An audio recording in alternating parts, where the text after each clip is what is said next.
لبیک اللہم لبیک لبیک اللہم لبیک لبیک لا شریک لک لبیک لبیک لا شریک لک لبیک ان الحمد والنعمت لک والملک ان الحمد والنعمت لک والملک لا شریک لک لا شریک لک لبیک اللہم لبیک لبیک اللہم لبیک لبیک لا شریک لک لبیک لبیک لا شریک لک لبیک ان الحمد والنعمت لک والملک ان الحمد والنعمت لک والملک لا شریک لک لا شریک لک لبیک اللہم لبیک لبیک اللہم لبیک لبیک لا شریک لک لبیک لبیک لا شریک لک لبیک ان الحمد والنعمت لک والملک ان الحمد والنعمت لک والملک لا شریک لک لا شریک لک الحمدللہ وکفا وسلام علی عبادہ الذین اصطفیٰ وصلی وسلم علی نبینا المجتبی وعلی آلہ واصحابہ نجوم الہدى وقادة التقى ما بعد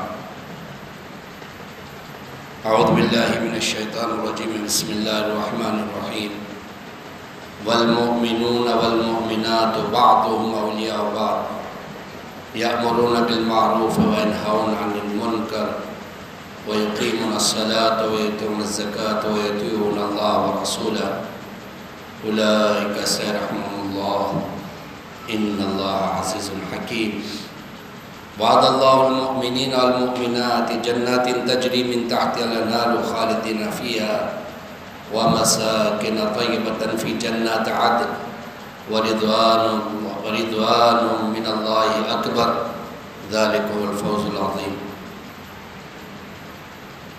وقال النبي صلى الله عليه وسلم تابعوا بين الحج والعمرة فإنهما ينفيان الفقر والذنوب كما ينفي الكير خبث حديد والذهب والفضة أو كما قال عليه الصلاة والتسليم. محترم دوست بزرگوں اور عزیزہ ماں بہنیں، جنت میں جانے کے لیے ایمان شرط ہے۔ جنت ہے کیا؟ اللہ تبارک تعالیٰ کا مہمان خانہ ہے۔ اس سے پہلے ایک بات سمجھیں کہ ایک تو ہم دنیا میں ابھی زندگی گزار رہے ہیں اور یہ زندگی بہت مختصر ہے، موت آئے گی اور ہر ایک کو یقین ہے دنیا میں کوئی بھی ہو، شہر کا رہنے والا ہو، دیہات کا رہنے والا ہو، مرد ہو، عورت ہو، مسلمان ہو، غیر مسلم ہو، کسی بھی مذہب سے تعلق رکھنے والا ہو، ارے یہ دوحت کے بھیڑ کیوں نہ ہو، ہر ایک جانتا ہے کہ ہر ایک کو مرنا ہے، سب کو یقین، اور سب اپنے آنکھوں سے دیکھتے ہیں آدمی مر جاتا ہے، مرد ہو یا عورت ہو، بچہ ہو، بوڑھا ہو، اور مر کر دنیا سے رخصت ہو جاتا ہے۔ پھر مرنے کے بعد جس کا جو طریقہ ہے، کوئی جلاتا ہے، کوئی دفناتا ہے، کوئی جو کرتا ہے وغیرہ، کہ دنیا کی زندگی ہے بہت مختصر، اور ایک زندگی آخرت کی ہے، مرنے کے بعد کی۔ جو بھی مومن مسلمان ہے اس کا یقین ہے، اور ایمان کے شرائط میں سے، ایمانیات میں سے، کہ مرنے کے بعد اٹھائے جانے پر، موت کے بعد ایک مستقل زندگی ہے۔ اللہ تبارک تعالیٰ پھر زندہ فرمائیں گے تمام انسان، جیسے دنیا میں انسان ہے جتنے بھی آئے سب مر جائیں گے، پھر ایک وقت آئے گا یوم آخر، لاسٹ دن دنیا کا، جس میں سب کو ختم کر کے اللہ تبارک تعالیٰ پھر سب کو اٹھائیں گے۔ کیسے؟ جیسے ابھی بارش کا زمانہ شروع ہوا تو آپ نے دیکھا ہوگا جتنی بھی زمینیں وغیرہ تمام پر جیسے بارش گری تو ہر جگہ پر پودے نکل آئے، ہریالی سب جگہ. اسی طور پر موت کے بعد جو اٹھائے جانے والے تمام ہیں، ایک بارش ہوگی جو جہاں کہیں وہاں سے وہ اٹھنا شروع کیا. اللہ تبارک تعالیٰ انہی مٹی سے، چاہے وہ جانوروں کے پیٹوں میں چلے گئے ہو یا مچھلیوں کے پیٹوں میں چلے گئے ہو، یا یہ کیا ہے دفن کر کے اس میں ذرات بن گئے ہو، یا جن کو جانوروں نے کھا لیا، اللہ کے علم میں، اللہ کی قدرت ہے، تمام کو اٹھائیں گے اور تمام زندہ ہوں گے. اور جو روح عالم ارواح میں روحیں چلی گئی ہیں وہ ہر ایک کے جسم میں آ کر منتقل ہو جائیں. حساب و کتاب ہوگا. اب جو زندہ کریں گے پھر کبھی موت نہیں آئے گی. وہ زندگی بہت لمبی سی. اور وہاں دو چیزیں، ایک مہمان خانہ ہے اللہ کا اور ایک قید خانہ ہے. مہمان خانے میں کیا ہے اور قید خانے میں کیا ہے؟ مختصر سی بات یہ ہے کہ مہمان خانے میں کسی قسم کی تکلیف اور قید خانے میں کسی قسم کی راحت نہیں، کسی قسم کی. اور زندگی کتنی لامحدود. اس کو ایک سمجھنے کے لیے بہت تفصیلی بات نہیں کرنی، مختصر بات میں بہت کچھ عمرہ وغیرہ یہ تمام کی تمام باتیں بھی سمجھانی ہے. یوں سمجھو پوری دنیا جتنی ہے نا، زمین سے آسمان تک رائے کے دانے اس سے بھر دو اور ایک پرندے کو بٹھا دو، 1000 سال میں ایک دانہ چگنے گا تو کبھی کھربوں اتنے سال گزرنے کے بعد ایک دن تو آئے گا کہ یہ دانے ختم ہو جائیں گے، لیکن وہاں کی زندگی ختم نہیں ہوگی. اس زندگی کے اندر اگر راحت چاہتے ہو اور زندگی کے اندر چین سکون چاہتے ہو، انسان کو کہا گیا تو پھر وہ ایمان لے آوے. اور ایمان کے جتنے بھی شرائط ہیں وہ مدرسوں میں جاتے ہیں پڑھاتے ہیں نا، آمنت باللہ و ملائکتہ و کتبہ و رسلہ والیوم الآخر والقدر خیرہ و شرہ من اللہ تعالی والبعث بعد الموت. یہ ایمان کے فرائض ہیں، ارکان ہیں، ضروری ہے. یہ تمام یہ ایمانیات ہیں. جس کے پاس ایمان ہوگا، ایمانی اعمال ہوں گے، زندگی اس طور پر گزار کر چلا جائے گا. یہ تھوڑے سے اب اندازہ لگاؤ، یہ دنیا کی 50 سال کی، 60 سال کی، چلو 150 سال کی کسی کی عمر ہے، اور وہ آخرت کے مقابلے میں کتنی ہوئی؟ چند منٹ چند سیکنڈ بھی ہوگی جو اتنی لمبی عمر ہے. اس کی تیاری اور اس کو راحت لینے کے لیے یہ زندگی ہے. اس زندگی کے اندر جو بھی مومن بن کر زندگی گزارے گا وہ جنت میں جائے گا. جنت میں ہے کیا ہے؟ ہر قسم کی راحت. وہاں جوان رہے گا، بڑھاپا کبھی نہیں آئے گا. وہاں تندرست رہے گا، بیماری کبھی نہیں آئے گی. کھانے پینے جی چاہت کے اعتبار سے، پہننے اوڑھنے جی چاہت کے اعتبار سے، عورتوں کے لیے جتنے لباس جیسے چاہیے ایسے، جس کلر کے چاہیے، جو زیورات پہننے ہو، جو کچھ کھانا پینا، ایک جوان کی کیا کیا امیدیں اور چونچلے وہ تمام وہاں چیزیں موجود ہیں. وفیہا ما تشتہی الانفس وتلذ العین. ہر چیز موجود ہے جو انسان کی چاہت ہے اور آنکھوں کو لبھانے والی ہے. کس میں؟ جنت. بس اس کا ارادہ ہی وہ چیز وجود میں آ جائے گی. آپ کا ارادہ آیا ہوا مچھی کے جگر کے کباب یا بھنا ہوا مجھے تو پرندہ کھانا ہے، ایسا آپ کے دل میں ارادہ آیا، فوراً وہ تیار ہو کر آپ کے سامنے کھا لے پرندہ.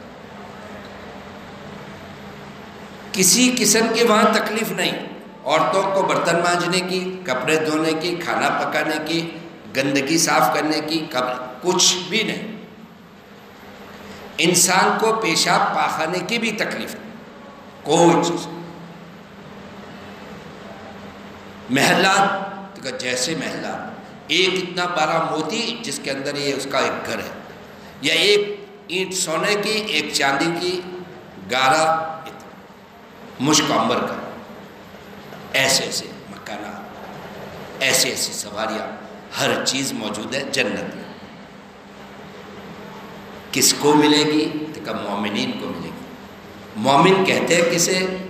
اس آیت کریمہ کے اندر اللہ نے کہا والمؤمنون والمؤمنات بعضهم اولیاء بعض، مومن مرد اور مومن عورتیں ایک دوسرے کے معاون مددگار ہیں۔ ان کے کام کیا ہے؟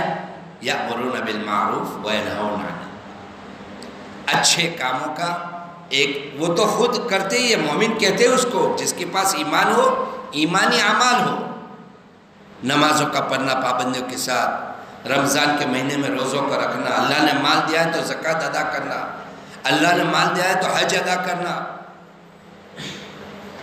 غریبوں کی ان تمام کو کیا ہے؟ زکوٰۃ ادا کرنا، صدقات دینا، خیر خواہی کرنا، اپنے ذریعے کسی کو تکلیف نہ پہنچے اس طور پر زندگی گزارنا، رشتہ داروں کے ساتھ صلہ رحمی کرنا، یہ تو مومن اسی کو کہیں گے،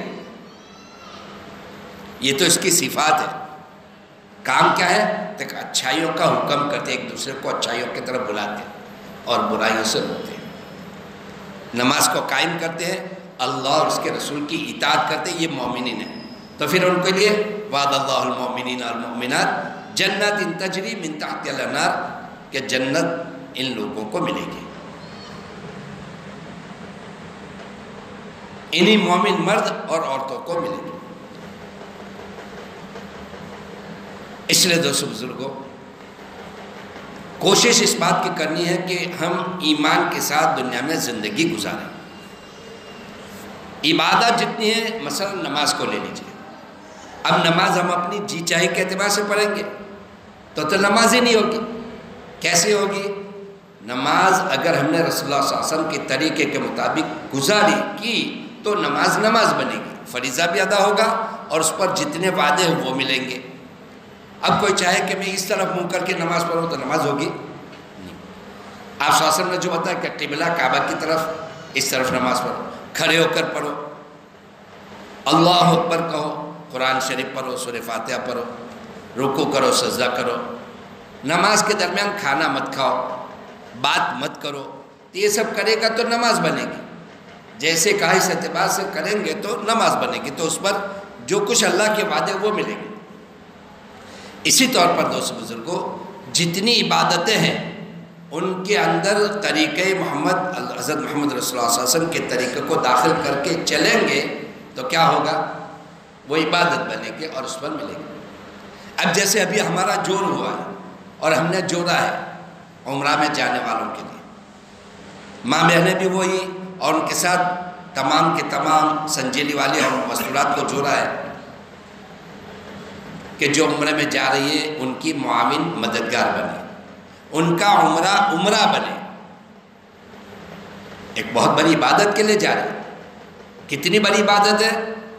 حدیث شریف میں آیا تابعوا بین الحج والعمرہ، حج اور عمرے کو پیدر پہ کرو۔ کیا ملے گا؟ یوں فرمایا فقر کو اور گناہوں کو ایسے ختم اور دھو دے گا جیسے لوہا، سونا اور چاندی، اس کو آگ میں تپاتے ہیں نا تو اس کے اندر جتنی بھی کھوٹ ہوتی ہے، کچرا ہوتا ہے، غلط چیز ہوتی ہے، وہ تمام کے تمام چھٹ جاتی ہے، نکھر جاتا ہے۔ سونی حضرات کیا کرتے ہیں؟ وہ تپاتے ہیں، اس میں سے جتنی کھوٹ اور سونے کے علاوہ جتنی بھی چیزیں وہ تمام ختم ہو جاتی ہیں، نکھر کر سونا آ جاتا ہے۔ لوہے کو تپاتے ہیں، لوہے کے اندر جتنے بھی بگاڑ سب نکل جاتا ہے، لوہا یا چاندی یہ تو جیسے دنیا میں یہ لوگوں کی تجربے کی چیزیں تو وہ بتائیں کہ اس کے اندر سے کھوٹ اور اس کے اندر سے چیزیں نکل جاتی ہیں، اسی طور پر حج اور عمرہ کرنے والے ان کے لیے بھی ایسا ہے کہ ان کا ایک تو فقر دور ہو جاتا ہے۔ اچھا، یہ فقر دور ہوتا ہے، یہ یوں نظر نہیں آئے گا، یوں تو ظاہر ایسا ہوگا کہ میں نے 1 لاکھ 1.25 لاکھ خرچ کر دیا، گویا میرے جیب میں سے اور میری تجوری میں سے، میرے خزانے میں سے، میرے اکاؤنٹ میں سے یہ چلے گئے، نظر ہی آئے گا۔ حدیث کہتی ہے کہ فقر دور ہوگا، اور یہ تجربے سے تعلق رکھتے ہیں۔ ایک شیخ الحدیث صاحب رحمۃ اللہ نے لکھا ہے، وہ اللہ کو پیارے ہو گئے کہ یہ چیز یوں نظر نہیں آئے گی، تجربے سے تعلق رکھتی ہے۔ یہ آدمی عمرہ حج کرنے والا فقیر نہیں ہوگا، غنی اور مالدار ہوگا، اللہ تعالیٰ اسے، اور یہ کہتے ہیں کہ ہم نے تو تجربہ کر دیا، کر کے دیکھ لیا، آپ بھی دیکھ لو، فقر دور ہو جائے گا، جیسے اس میں سے وہ فقر کھوٹ وغیرہ دور ہو جائے۔ اور دوسرا تو کہ گناہ کو اللہ تبارک تعالیٰ معاف فرما دے گا، گناہ کو معاف فرما۔ یہ ایسا ہوتا ہے جیسے ماں کے پیٹ سے آج ہی پیدا ہو، چنانچہ آگے آتا ہے بیت اللہ کا جو 50 طواف کرتا ہے وہ ایسا لوٹتا ہے جیسے ماں کے پیٹ سے آج ہی پیدا ہو۔ ماں کے پیٹ سے پیدا ہونے والا بچہ یا بچی کوئی بھی ہوتے ہے تو اس وقت اس کے اوپر کوئی گناہ ہوتا ہے؟ کچھ نہیں۔ تو گویا یہ ایسا لوٹا ہے کہ اس پر کوئی گناہ ہی نہیں، لیکن کب؟ جبکہ عمرہ اور حج بنے۔ اب وہ عبادت کب بنے گی؟ رسول اللہ صلی اللہ علیہ وسلم نے جیسے بتایا اس اعتبار سے ادا کریں گے تو، اور اگر اس میں ہم نے اپنی رواجات کو، اپنی چاہتوں کو اس میں داخل کر دیا تو پھر کیا ہوگا؟ ایک آدمی خالص دودھ لائے اور خالص دودھ لا کر گرم کر رہا ہے، اسے حلوہ وغیرہ بنانا ہے، لیکن اس میں اگر اس نے ناپاک پانی یا پیشاب کا قطرہ ڈال دیا تو سب بیکار، خراب۔ اسی طور پر دوستو بزرگوں، ہم اس عبادت کو کیا کریں؟ عبادت بنائیں۔ عبادت کب بنے گی؟ جب اس کو ہم سنت کے مطابق ادا کریں گے اور اپنے رواجات وغیرہ کو ختم کر دیں گے۔ دوسری بہنیں کیا کریں؟ دوسری بہنیں جو ابھی جا نہیں رہی، یا دوسرے بھائی جو ابھی نہیں جا رہے اور جو جا رہے، اس کا ہم معاون مددگار بنیں، ان کو عبادت بنانے میں ہم اس کو کیا ہے؟ ذریعہ بنے۔ کیوں؟ کتابوں میں آتا ہے طوبیٰ لمن جعلہ مفتاحا للخیر ومغلاقا للشر، سعادت مند ہے وہ لوگ، نیک بخت ہے، بڑے مبارکباد ہے جو اچھی باتوں اور اچھے کاموں کا ذریعہ بنتے ہیں، اور بری اور رسم و رواجات کے بند کرنے کا تالا بنتے ہیں۔ بلکہ یوں آتا ہے طوبیٰ ایک درخت ہے جس کا نام طوبیٰ ہے، جو اتنا لمبا ہے 100 سال تک گھوڑے سوار 100 سال تک سواری پر چلتا رہے تو اس کا سایہ ختم نہ ہو، اتنا بڑا ہے، وہ جنت میں ہے۔ کس کو ملے گا؟ جو ان چیزوں کا ذریعہ بنے گا۔ تو ہم ان جانے والوں کے لیے ایک تو یہ کوشش کریں، لیکن ہم اس میں معاون مددگار بنیں، ہم معاون مددگار، تو پھر ہم بھی جنت کے مستحق بن جائیں گے، خیر کے کاموں کے وجود میں آنے کا ذریعہ بنیں گے۔ لہذا دوستو بزرگوں، بات ایک کرنی ہے، یہ عام طور پر سب جگہ دیہاتوں میں، بلکہ شہروں میں بھی، اور خاص کر دیہاتوں میں یہ رواجات بن گئے ہیں کہ عبادتوں کے ساتھ رسم و رواجات کو اور ہدایہ کو اس کے ساتھ جوڑ دیا گیا اور اس کو بگاڑ کر رکھتا ہے۔ مثلا کوئی آدمی عمرے کے لیے جاتا ہے، ابھی چونکہ عمرے کا موقع ہے، حج کا موقع نہیں ہے، تو اب کیا کرتے ہیں؟ تمام چاہتے کہ دعوت کریں، دیگیں پکائیں، کھانا پکائیں، یا پھر کیا ہے، محلے والے بھی چاہتے ہیں کہ ہم ان کی دعوت کریں، ان کو بلائیں اپنے گھر، کھانا کھلاوے، یہ کرے وغیرہ۔ سیرت میں ہم نے دیکھا، اور سیرت پڑھو، حضرت محمد رسول اللہ صلی اللہ علیہ وسلم نے ہجرت کے بعد، اسلام اس کے بعد ایک حج کیا ہے، اس حجۃ الوداع میں لوگ آپ کے ساتھ چلے اور حج سیکھ لے۔ آگے سے اعلان کر دیا تھا حضرت محمد رسول اللہ صلی اللہ علیہ وسلم نے، اس سال میرے حج کا ارادہ ہے، لوگوں تیاری اپنے اپنے اعتبار سے تیاری۔ اب اس وقت ایسا کچھ تھا نہیں، سواری خود کی بنا لینی پڑے اور تمام تیاری کر، تو ہمیں کہیں نہیں ملتا کہ بھئی یہ دعوت کا سلسلہ چلاؤ، یا نکلنے کے موقع پر تمام کو کھانا کھلاؤ اور کہیں محلے والے وغیرہ تمام، یہ کہیں نہیں ملے۔ تو ہم اپنی زندگیوں میں سے رواجات کو ختم کریں، کہ بھئی جانے والا دعوت کر رہا ہو اور ہم تمام کے تمام کھانے آ رہے ہو اور یہ تمام کے تمام خرافات کو ہم زندہ کر رہے ہو۔ جانے والے طے کر لے کہ ہمیں اس رسم و رواجات نہیں کرنا، اور جو یہاں والے ہیں وہ ان کے معاون مددگار بنے اور ان کو سامنے سے جا کے کہے کہ اپنے اس عبادت کے اندر جو اپنی رواجات اور ہم نے جو کچھ بڑے بوڑھوں سے پہلے یہ داخل ہو گیا ہے اس کو ہم ختم کریں۔ تو وہ خود جا کے جانے والوں کو کہے دیکھو یہ رسم و رواجات مت کرنا، اور اس میں خاص طور پر ماں بہنیں ایک چیز کو تھان لیتی ہیں تو وہ چیز وجود میں آنا بہت آسان۔ مرد حضرات تو بہت سی عبادتوں میں ان رسم و رواجات سے وہ عبادتوں کو پاک کرنے کے لیے پکا ارادہ کر چکے ہوتے ہیں، لیکن گھر جا کے پھر ماں بہنوں کے بیانات اور ماں بہنوں کی جو صلوات شروع ہوتے ہیں تو مرد حضرات بے بس ہو جایا کرتے ہیں۔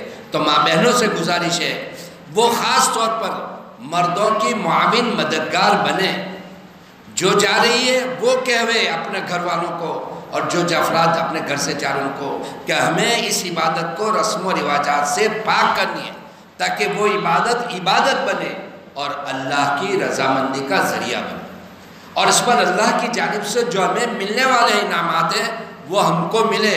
لہذا کوئی رواج ہمیں نہیں کرنا، چاہے لوگ جو کچھ کہے اپنی بلا سے کہے، اور جو نہیں جانے والی وہ اس بات کو کہے ٹھان لے کہ ہم معاون مددگار بنیں گے اور ان سے کہیں گے کہ تم ایسی رواجات کچھ بھی مت کرو۔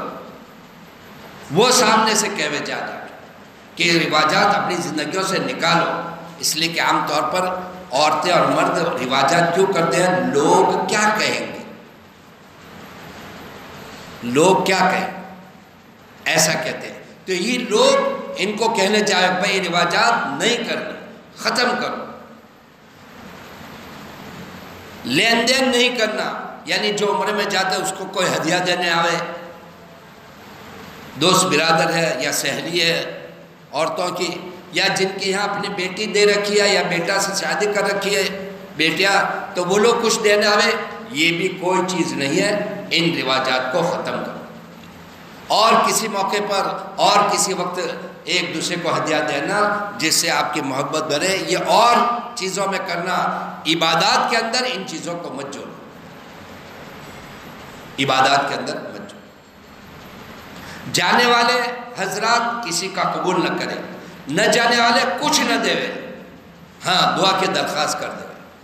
حضرت عمر رضی اللہ تعالیٰ عمرہ میں جا رہے تھے، آپ صلی اللہ علیہ وسلم کی خدمت میں گئے اور آپ صلی اللہ علیہ وسلم سے اجازت چاہی کہ میں عمرے کے لیے جا رہا ہوں، اجازت آئی۔ آپ صلی اللہ علیہ وسلم نے فرمایا میرے بھائی آپ کے اپنی نیک دعاؤں میں ہمیں مت بھولنا، اجازت دی۔ اور کیا کہا وہاں میں؟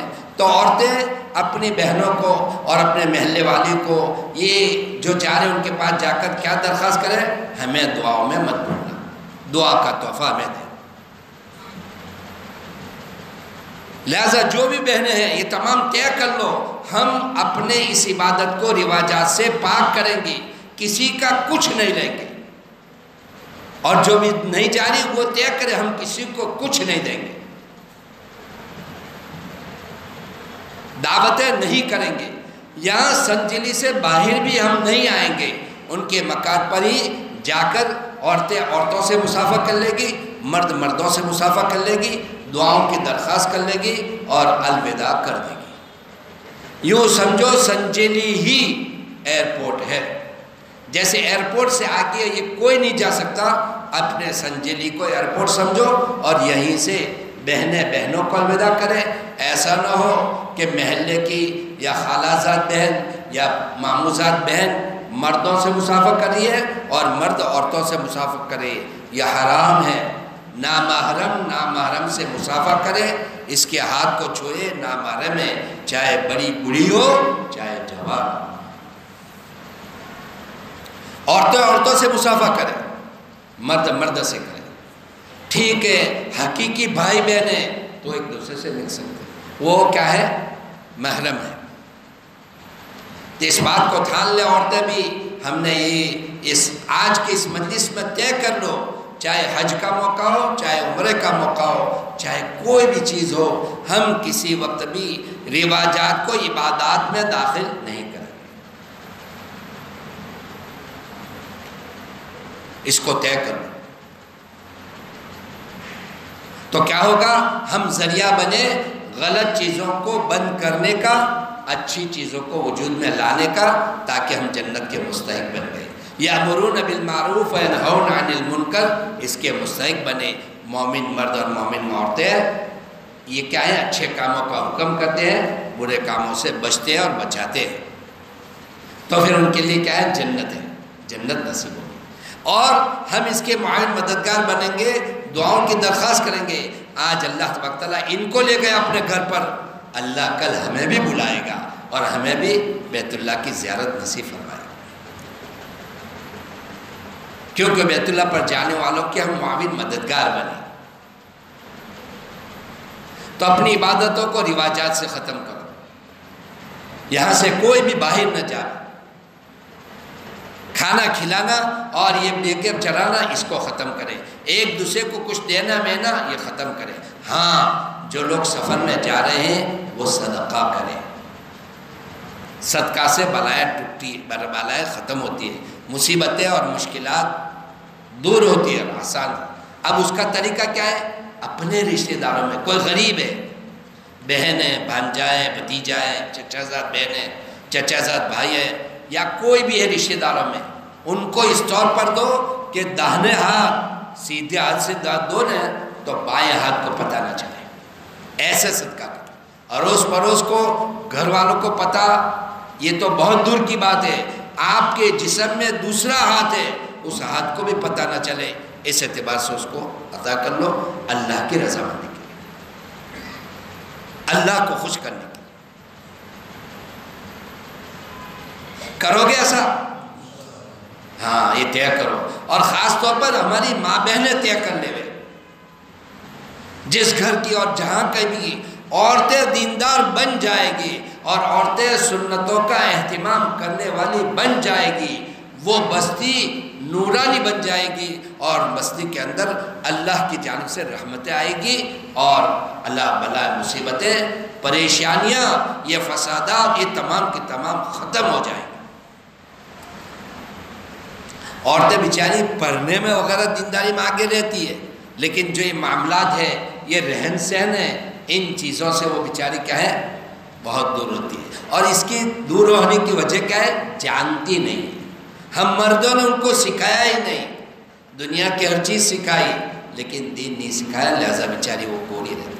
تو ماں بہنیں آج کی اس مجلس میں طے کر لو، ہمیں کوئی بھی رسم و رواجات، کوئی بھی عبادت میں، حج ہو، عمرہ ہو، شادی بھی عبادت ہے، اس میں کسی میں بھی رسم و رواجات نہیں کرنی، بلکہ سنت کے مطابق ہر عمل کو کرنا ہے، تاکہ وہ عمل عبادت بنے اور اس پر اللہ کی جانب سے جو کچھ ملتا ہے اس کے ہم مستحق بنے. تو عمرہ کرنے کے لیے جا رہے ہیں، بہت مبارک ہے. اس عمرہ پر آپ لوگوں کو کیا کیا ملتا ہے؟ ایک تو کیا ہے؟ فقر دور ہوتا ہے، ایک گناہ معاف ہوتے ہیں. پھر بیت اللہ بیت اللہ پر جاؤ گے اور بیت اللہ کے گھر کا طواف، بیت اللہ کا طواف کرو گے. ایک ایک قدم پر ایک نیکی، ایک گناہ معاف ہونا. روزانہ بیت اللہ پر 120 رحمتیں نازل ہوتی،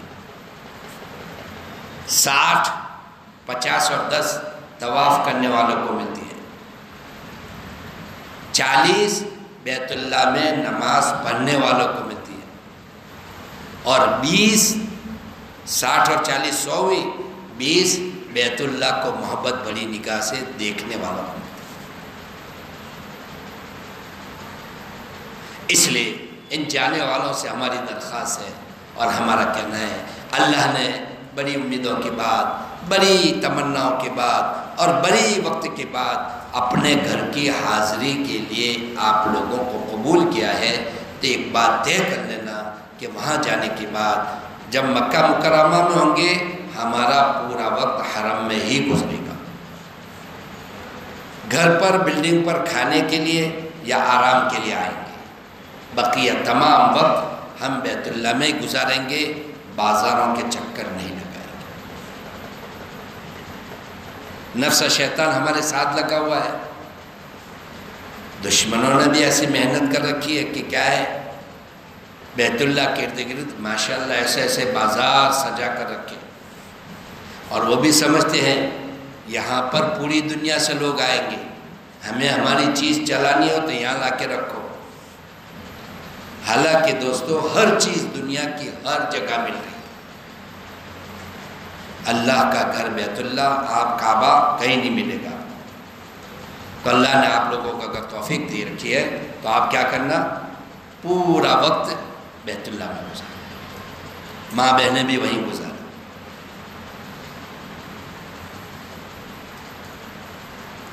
اللہ نے طاقت دے رکھی ہے تو کیا ہے، بیت اللہ کا طواف کر کر۔ میں نے جیسے کہا نا، جو 50 طواف کر لیتا ہے ایسا ہے جیسے آج ہی ماں کے پیٹ سے پیدا۔ طواف کرو، نمازیں پڑھو اور بیت اللہ کو دیکھتے رہو۔ خیر، جب دوستو بزرگوں آپ کے نکلنے کا وقت ہو تو میں نے آدمی کو چاہیے، مومن تو وہی ہے کہ ہمیشہ کیا ہے، سنت کے مطابق زندگی گزارتا ہے۔ ابھی آپ عمرے کے لیے نکلو کہ کسی بھی کام کے لیے نکلو، کبھی بھی اپنے گھر سے نکلو تو ایک دعا مسنون ہے، بسم اللہ توکلت علی اللہ، یہ پڑھ کے نکلا کرو۔ اللہ کے نام پر، اللہ پر بھروسہ کرتے ہیں۔ جو آدمی یہ دعا پڑھ کے نکلتا ہے اللہ اسے صحیح راستہ بھی بتلاتا ہے، ہدایت بھی دیتے ہیں، اس کے لیے کافی ہو جاتا ہے۔ ہدیت و کفیت، تیرے لیے اب کافی ہے۔ بسم اللہ توکلت علی اللہ، لا حول ولا قوت الا باللہ۔ آپ کو عربی لفظ نہ آتے ہو تو اس کا ترجمہ اپنی زبان میں، گانچی بھاشا میں، اردو میں، گجراتی میں، جس زبان میں آؤ وہ پڑھ لو، وہ کہہ لو۔ اللہ کے نام پر، اللہ پر بھروسہ کرتے ہوئے نکلو۔ اے اللہ میں تیری پناہ چاہتا ہوں، تو اپنی پناہ میں لے لے۔ کس سے؟ اس بات سے کہ میں پھسل جاؤں، میں گمراہ ہو جاؤں، کوئی مجھے گمراہ کرے، یا کوئی جہالت کا کام میں کروں یا کوئی میرے ساتھ کرے۔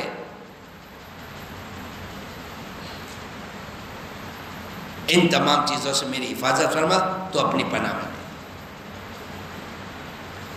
اے اللہ میری آنکھوں میں، میرے کانوں میں، میرے زبان میں، میرے پورے جسم میں نور داخل ایمان کا کر دے، مجھے پورا نورانیت والا بنا دے۔ اپنے گھر سے ہر چیز سے فارغ ہو جاؤ، پورے بدن کی صفائی حاصل کر لو، اپنی تمام ضروریات سے فارغ ہو جاؤ، ناخن کاٹ لو، بال کاٹ لو، جو کچھ پاکی صاحب سب تمام چیزوں سے فارغ ہو جاؤ، غسل وغیرہ کر لو، اور یہ پڑھتے ہوئے روانہ ہو جاؤ۔ سواری پر بیٹھو اور سواری پر سوار ہو، بسم اللہ الحمدللہ کہتے ہوئے۔ جو مسنون طریقہ ہے، جو جماعتوں میں جاتے ہیں انہوں نے سب سیکھ رکھا ہوگا، ورنہ مومن مسلمان کو تو پہلے دن سے چیزیں آنی چاہیے۔ بچوں کو تو مکتب میں مدرس تمام چیزیں سکھاتے ہیں، عمل کا وقت آتا ہے تو وہ بیچارے سب بھول جاتے ہیں۔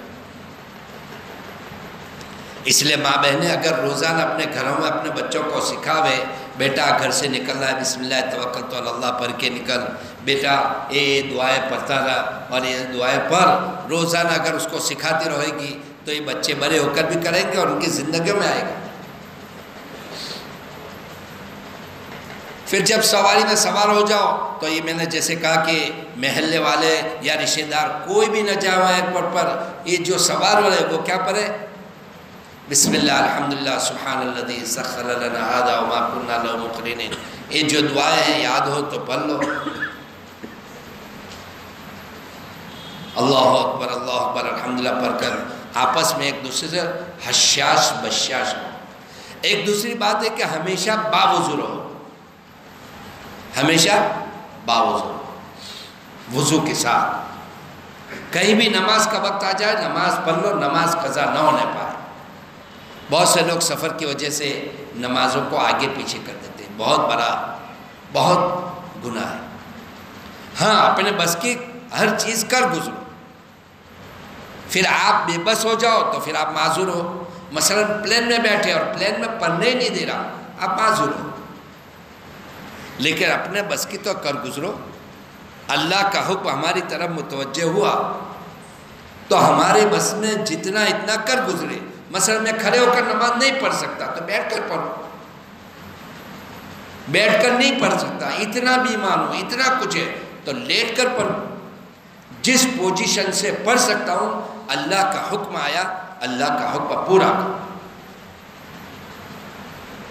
میں وضو نہیں کر سکتا، وضو میرے لیے بہت خطرناک ہے، نہ کہا ہے تو تیمم کر لوں. یعنی اللہ تبارک تعالیٰ نے ایسا کوئی حکم انسان مرد عورت کو نہیں دیا جو نہ کر سکتے. ان کے بس میں جو ہے اسی کام کر دیا. لہذا باوضو رہو، باوضو ہو کر نکلو. سفر کی دعائیں پڑھتے ہوئے، سفر میں نمازوں کا اہتمام کرتے ہوئے آپ چلو گے. اب ایک بات یاد رکھو، عمرہ کس کو کہتے ہیں؟ عمرہ 4 کاموں کا نام ہے. آپ لوگ عمرہ کے لیے جا رہے ہو، عمرہ کتنے کاموں کا نام ہے؟ 4 کاموں کا نام. ایک ہے احرام، دوسرا ہے اللہ کے گھر کا طواف، تیسرا ہے صفا مروہ کے درمیان تیز چلنا اور وہاں چکر لگانا، اور چوتھا ہے مرد حضرات حلق کروائیں گے، عورتیں اپنے بالوں کو کاٹیں گی، قصر کریں گی. یہ 4 کاموں کا نام عمرہ ہے. عمرہ کس کا نام ہے؟ کتنے کام ہے؟ 4 کام ہے. احرام، اللہ کے گھر کا طواف، سعی صفا مروہ کے درمیان چکر لگانا، اور مرد حضرات حلق کریں گے، عورتیں اپنے تمام بالوں میں سے اتنا اتنا کاٹ لیں گے. یہ 4 کام کر لیے عمرہ ہو گیا. احرام کس کو کہتے ہیں؟ لوگ کیا کہتے ہیں؟ چادروں کو. چادر احرام نہیں ہے. یہ تو احرام کی حالت میں سطر چھپانے کے لیے یہ لباس ہے. نیت کر کے لبیک پڑھنے کا نام احرام ہے. آدمی نیت کر کے لبیک پڑھتا ہے تو محرم بن جاتا ہے. اچھا، یہ آپ کو احرام میں داخل کہاں سے ہونا ہے؟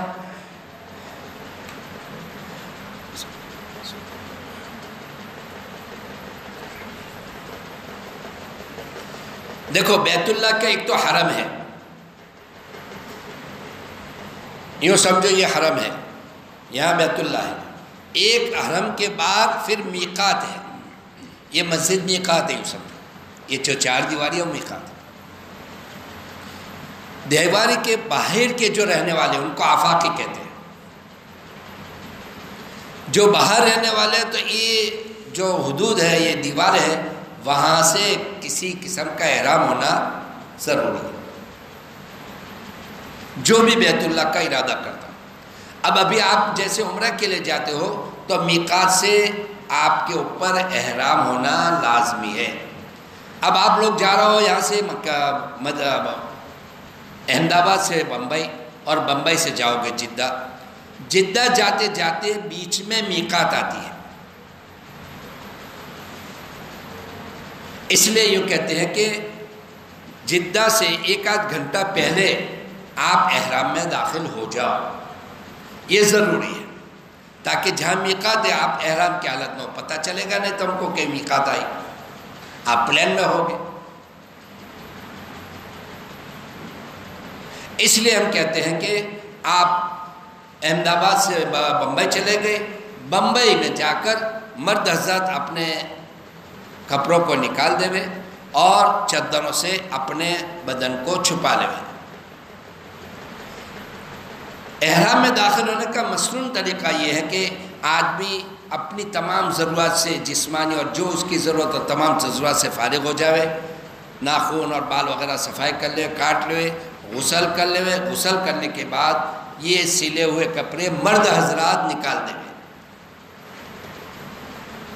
عورتیں تو سلے ہوئے کپڑے ہی پہنے گی اور وہ جو لباس پہنتی ہے وہی پہنے گی اور اپنے آپ کو پوری پردے میں ہی رکھے گی. مرد حضرات وہ سلے ہوئے کپڑے جو بدن کے اعضاء، انگ اس کے مطابق جو سلا ہوا ہے، جیسے یہ آستین چاہے سلی ہوئی نہ ہو لیکن بنی ہوئی ہو، یا کسی نے اسی طور پر بنایا ہو، تو ایسا نہیں پہن سکتے. بدن کے آکار اور انگ کے آکار کے مطابق کوئی بھی کپڑا وہ نہیں پہن سکتا. پائجامہ ہے، نیکر ہے، موزہ ہے، ہاتھ کے موزے ہیں، ٹوپی ہے، بنیان ہے، کرتا ہے، یہ نہیں پہن سکتا. اچھا یہ کپڑے وہ غسل کر کے نکال دے گا.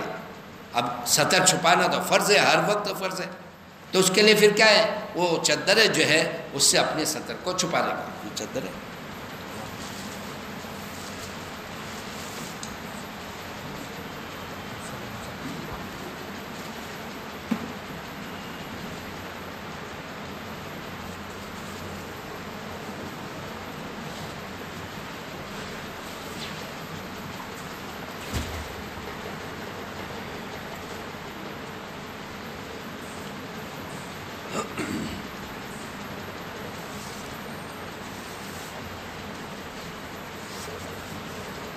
اچھا یہ میں چادریں باندھ کے بتاتا ہوں، اس طور پر باندھنا ضروری فرض وغیرہ نہیں ہے.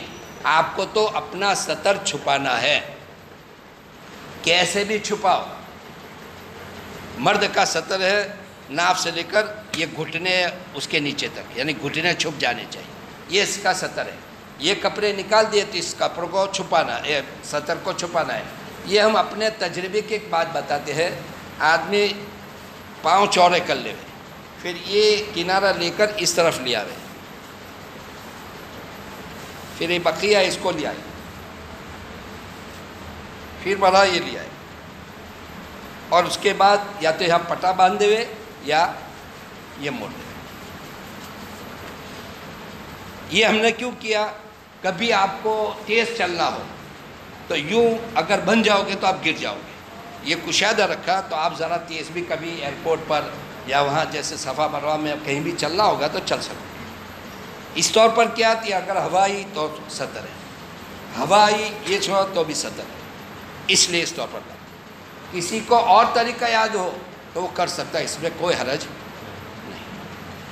اچھا کوئی بڑا بوڑھا ہے اور اس کو خطرہ ہے کہ بھائی میری تو یہ دو کنارے سی دینے ہیں، تو سی سکتا ہے. اس کو سینا ہو تو سی سکتا ہے. یہ بدن کی انگ کے مطابق نہیں ہے. اچھا یہاں ریشے نکلے ہوئے ہیں تو اس کو سینا ہو تو یہ بھی سی سکتا ہے. جیب لگانا ہو تو جیب بھی لگا سکتا ہے. یہ اس کو سلا ہوا نہیں کہتے. ایسا سلا ہوا منع ہے جیسے آستین، پائجامہ، کرتا، جس میں آدمی کے یہ جو بدن کے اعضاء ہیں اس کے مطابق، انگ کے مطابق سلا ہو، وہ ممنوع ہے، ورنہ یہ نہیں.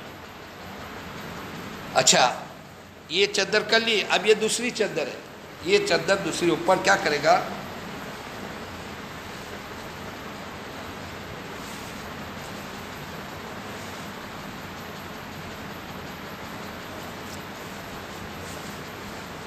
یوں ڈال دے.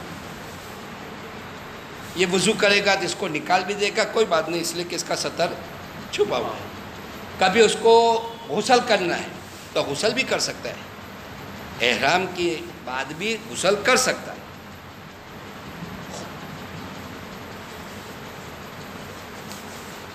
تو چادریں نکالنے کی وجہ سے مرد کا احرام کھلے گا نہیں. بہت سے لوگ بیچارے سمجھتے کیا ہے، چادریں نکال دوں گا تو میری احرام کھل جائے گا. نہیں نہیں نہیں، اس سے کھلتا.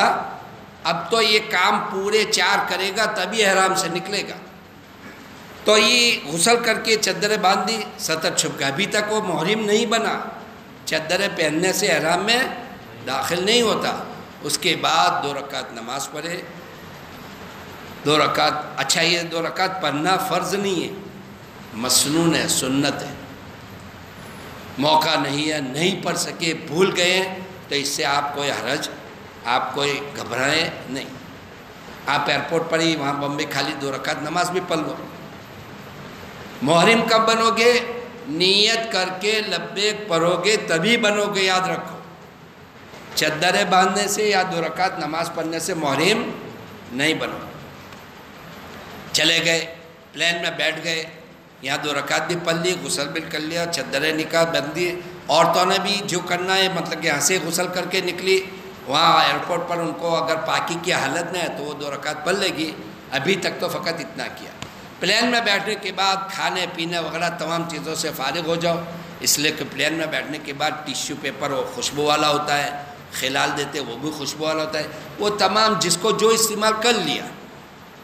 اب جب تمام چیزوں فارغ ہو گئے تو کم سے کم جدہ سے گھنٹہ پہلے یا ان تمام چیزوں سے فارغ ہونے کے بعد اب آپ نیت کرو گے، اے اللہ عمرے کی نیت کرتا ہوں، آسان فرما اور قبول فرما۔ یہ نیت دل سے کرو گے، زبان سے بھی بولنا بول دو، اس کے بعد فوراً لبیک پڑھو گے۔ جیسے نماز کے لیے کھڑے ہوتے ہیں، نیت کرتے اللہ ظہر کی نماز پڑھتا ہوں، جماعت سے پڑھتے ہیں تو کہتے ہیں کہ امام کے پیچھے پڑھتا ہوں، اور فوراً پھر کیا کہتے ہیں؟ اللہ اکبر۔ یہ زبان سے بولنا ضروری ہے، خالی ہاتھ اٹھا کر باندھ دو گے تو نماز۔ عورتوں کے لیے بھی اللہ اکبر نماز کے وقت شروع کرتے وقت اللہ اکبر زبان سے کہنا ضروری ہے، وہ کہے گی تو وہ داخل ہو۔ تو ہم نے جیسے نیت کر کے لبیک پڑھ لی، اب محرم ہم بن گئے۔ عورتیں کیا کرے گی؟ عورتیں اپنے جو ان کے پاس کپڑے اسی کپڑوں کے اندر وہ بھی نیت کر لے گی، اے اللہ عمرے کی نیت کرتی ہوں، آسان فرما قبول فرما، لبیک پڑھ لے گی۔ لبیک یا اللہ کے ذکر کا کوئی بھی لفظ بولنا یہ فرض ہے، ضروری ہے۔ اچھا، عورتیں عموماً کیا سمجھتی ہے؟ وہ ایک رومالی باندھتی ہے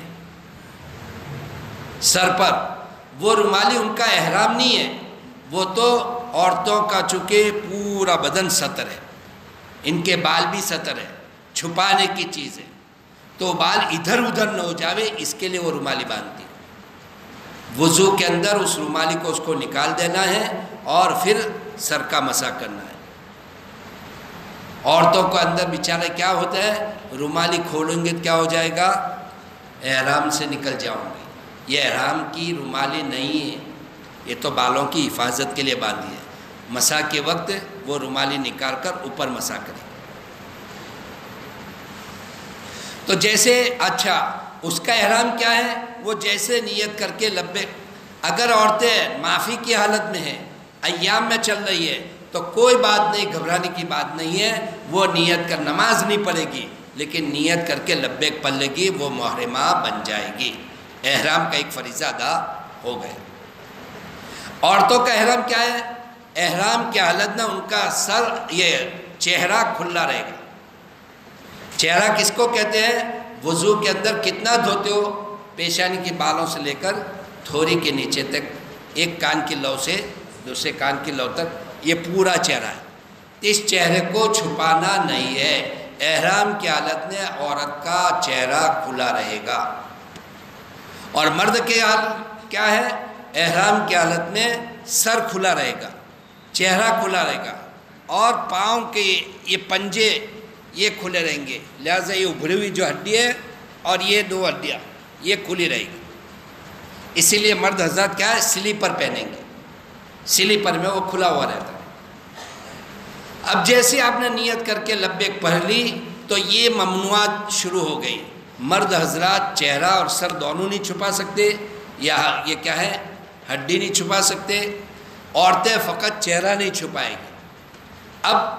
اب خوشبو کھانا، خوشبو پینا، خوشبو لگانا، یہ سب اس کے لیے منع ہو گیا۔ اب ناخن نہیں کاٹ سکتے، بال نہیں کاٹ سکتے، جوئیں نہیں مار سکتے، بدن کے حصے میں سے کہیں کا بھی بال یا یہ چیزیں نہیں کر سکتے، خوشبو کھا بھی نہیں سکتے۔ لہٰذا تمباکو والا، وہ خوشبو والا تمباکو وغیرہ ہے نا، ان تمام چیزوں سے پرہیز کریں، یہ نہیں کھا سکتے آپ، خوشبو لگانے سے۔ میاں بیوی آپس میں جو محبت کی لائن کی جو باتیں حرکتیں، یہ تمام چیزیں حرام ہو گئی۔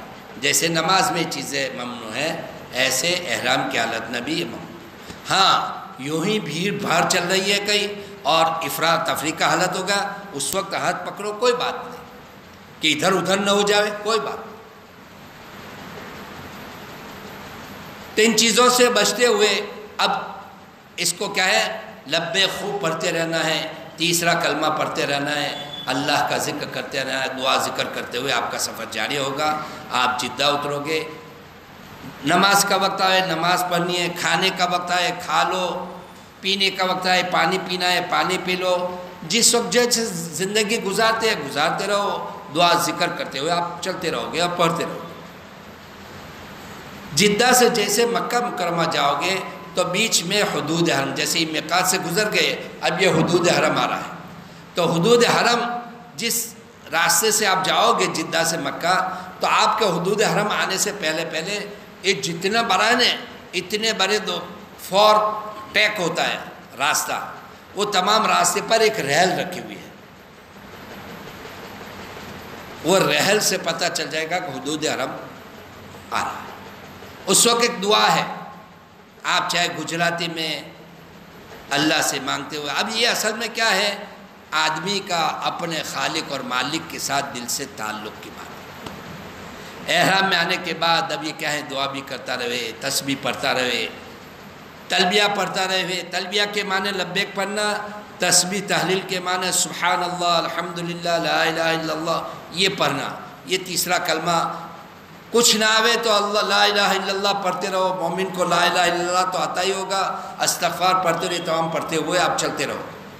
جب یہ حدود حرم آوے تو انبیاء علیہ السلام کا یہ طریقہ، اور انبیاء علیہ السلام جب بیت اللہ پر پہنچتے تھے تو حدود حرم آتا تھا تو کہیں ننگے پاؤں داخل ہوتے ہوئے روتے ہوئے اللہ کی عظمت دل میں استحضار کرتے ہوئے ایک دعا کرتے ہوئے چلتے تھے، اللہم ان ھذا حرمک وحرم نبیک فحرم لحمی ودمی وبشری علی النار، اے اللہ یہ تیرا حرم ہے، تیرے نبی صلی اللہ علیہ وسلم کا حرم ہے، ہمارے جسموں پر، ہماری چمڑی پر، ہماری ہڈیوں پر، ہمارے بالوں پر، جسم کے ایک ایک چیز پر جہنم کی آگ کو حرام کر۔ یہ پڑھتے ہوئے روتے ہوئے داخل، جیسے مکہ مکرمہ میں داخل ہو گئے، اب مکہ مکرمہ میں سنت کے مطابق اللہم بارک لنا فیہا یہ دعائیں پڑھتے ہوئے، رب ادخلنی مدخل صدق واخرجنی مخرج صدق، یہ دعا پڑھتے ہوئے ہم داخل ہوں گے۔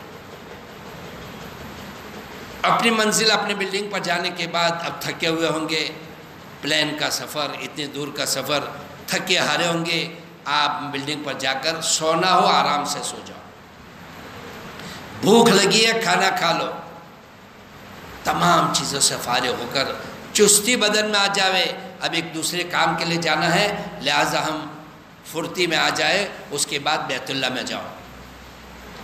عورتیں اگر پاکی کی حالت میں ہیں تو وہ طواف کرنے آئے گی، اور اگر معذوری ماہواری میں ہے تو وہ کیا کرے گی، ابھی بیت اللہ نہیں جائے گی۔ اگر مرد کے ساتھ آتی ہے تو آ جاوے، وہاں صحن ہے، بیت اللہ میں داخل ہونے سے باہر تو وہاں رہے، صفا مروہ بیت اللہ سے باہر ہے، وہاں بیٹھنی ہے تو وہاں بیٹھ جاؤ، لیکن مسجد میں داخل نہیں۔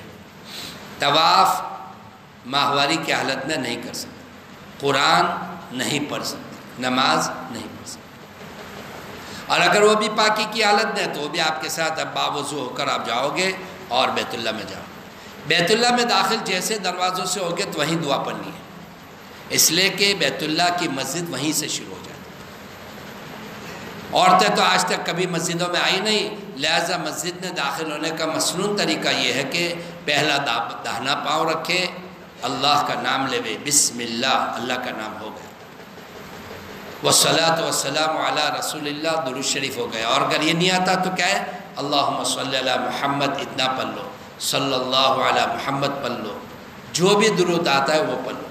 اس کے بعد مسجد میں داخل ہونے کی دعا ہے، اللہم اغفر لی ذنوبی وافتح لی ابواب رحمتک، یا اللہم افتح لی ابواب رحمتک، جو بھی دعا یاد ہے وہ دعا پڑھ لو۔ داخل ہونے کے بعد اعتکاف کی نیت کرو، جب تک میں مسجد میں ہوں اعتکاف کی نیت کرو۔ داخل ہو گئے، نیت کر لی، اب آگے چلو، نیچی نگاہیں کرتے ہوئے جاؤ، کیوں؟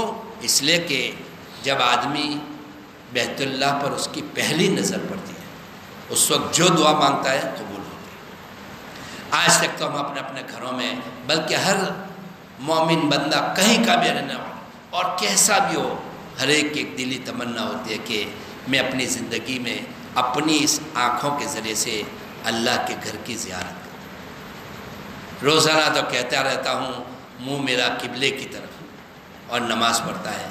آج اللہ تبارک تعالیٰ نے توفیق عطا فرمائی، اپنے گھر پر پہنچایا ہے، تو ہم اپنی آنکھوں کے ذریعے سے جیسے بیت اللہ کو دیکھیں گے خود بخود آنکھوں سے آنسو جاری ہو جائے، جس کی جیسی محبت اور جس کے جیسے اللہ کی عظمت، اللہ کے گھر کی عظمت ہوگی، اس طور پر اس کے ساتھ معاملہ ہوتا ہے۔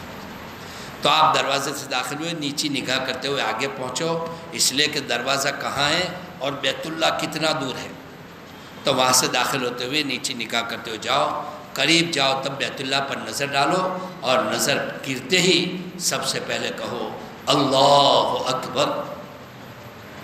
یہ جو چار دیواری وہ اللہ نہیں ہے، یہ تو اس کی عظمت اور اس کی شرافت بڑھانے کے لیے اللہ کا گھر کہا گیا ہے۔ اللہ تو زمانہ، مکان، جگہ، ان تمام چیزوں سے پاک صاف ہے۔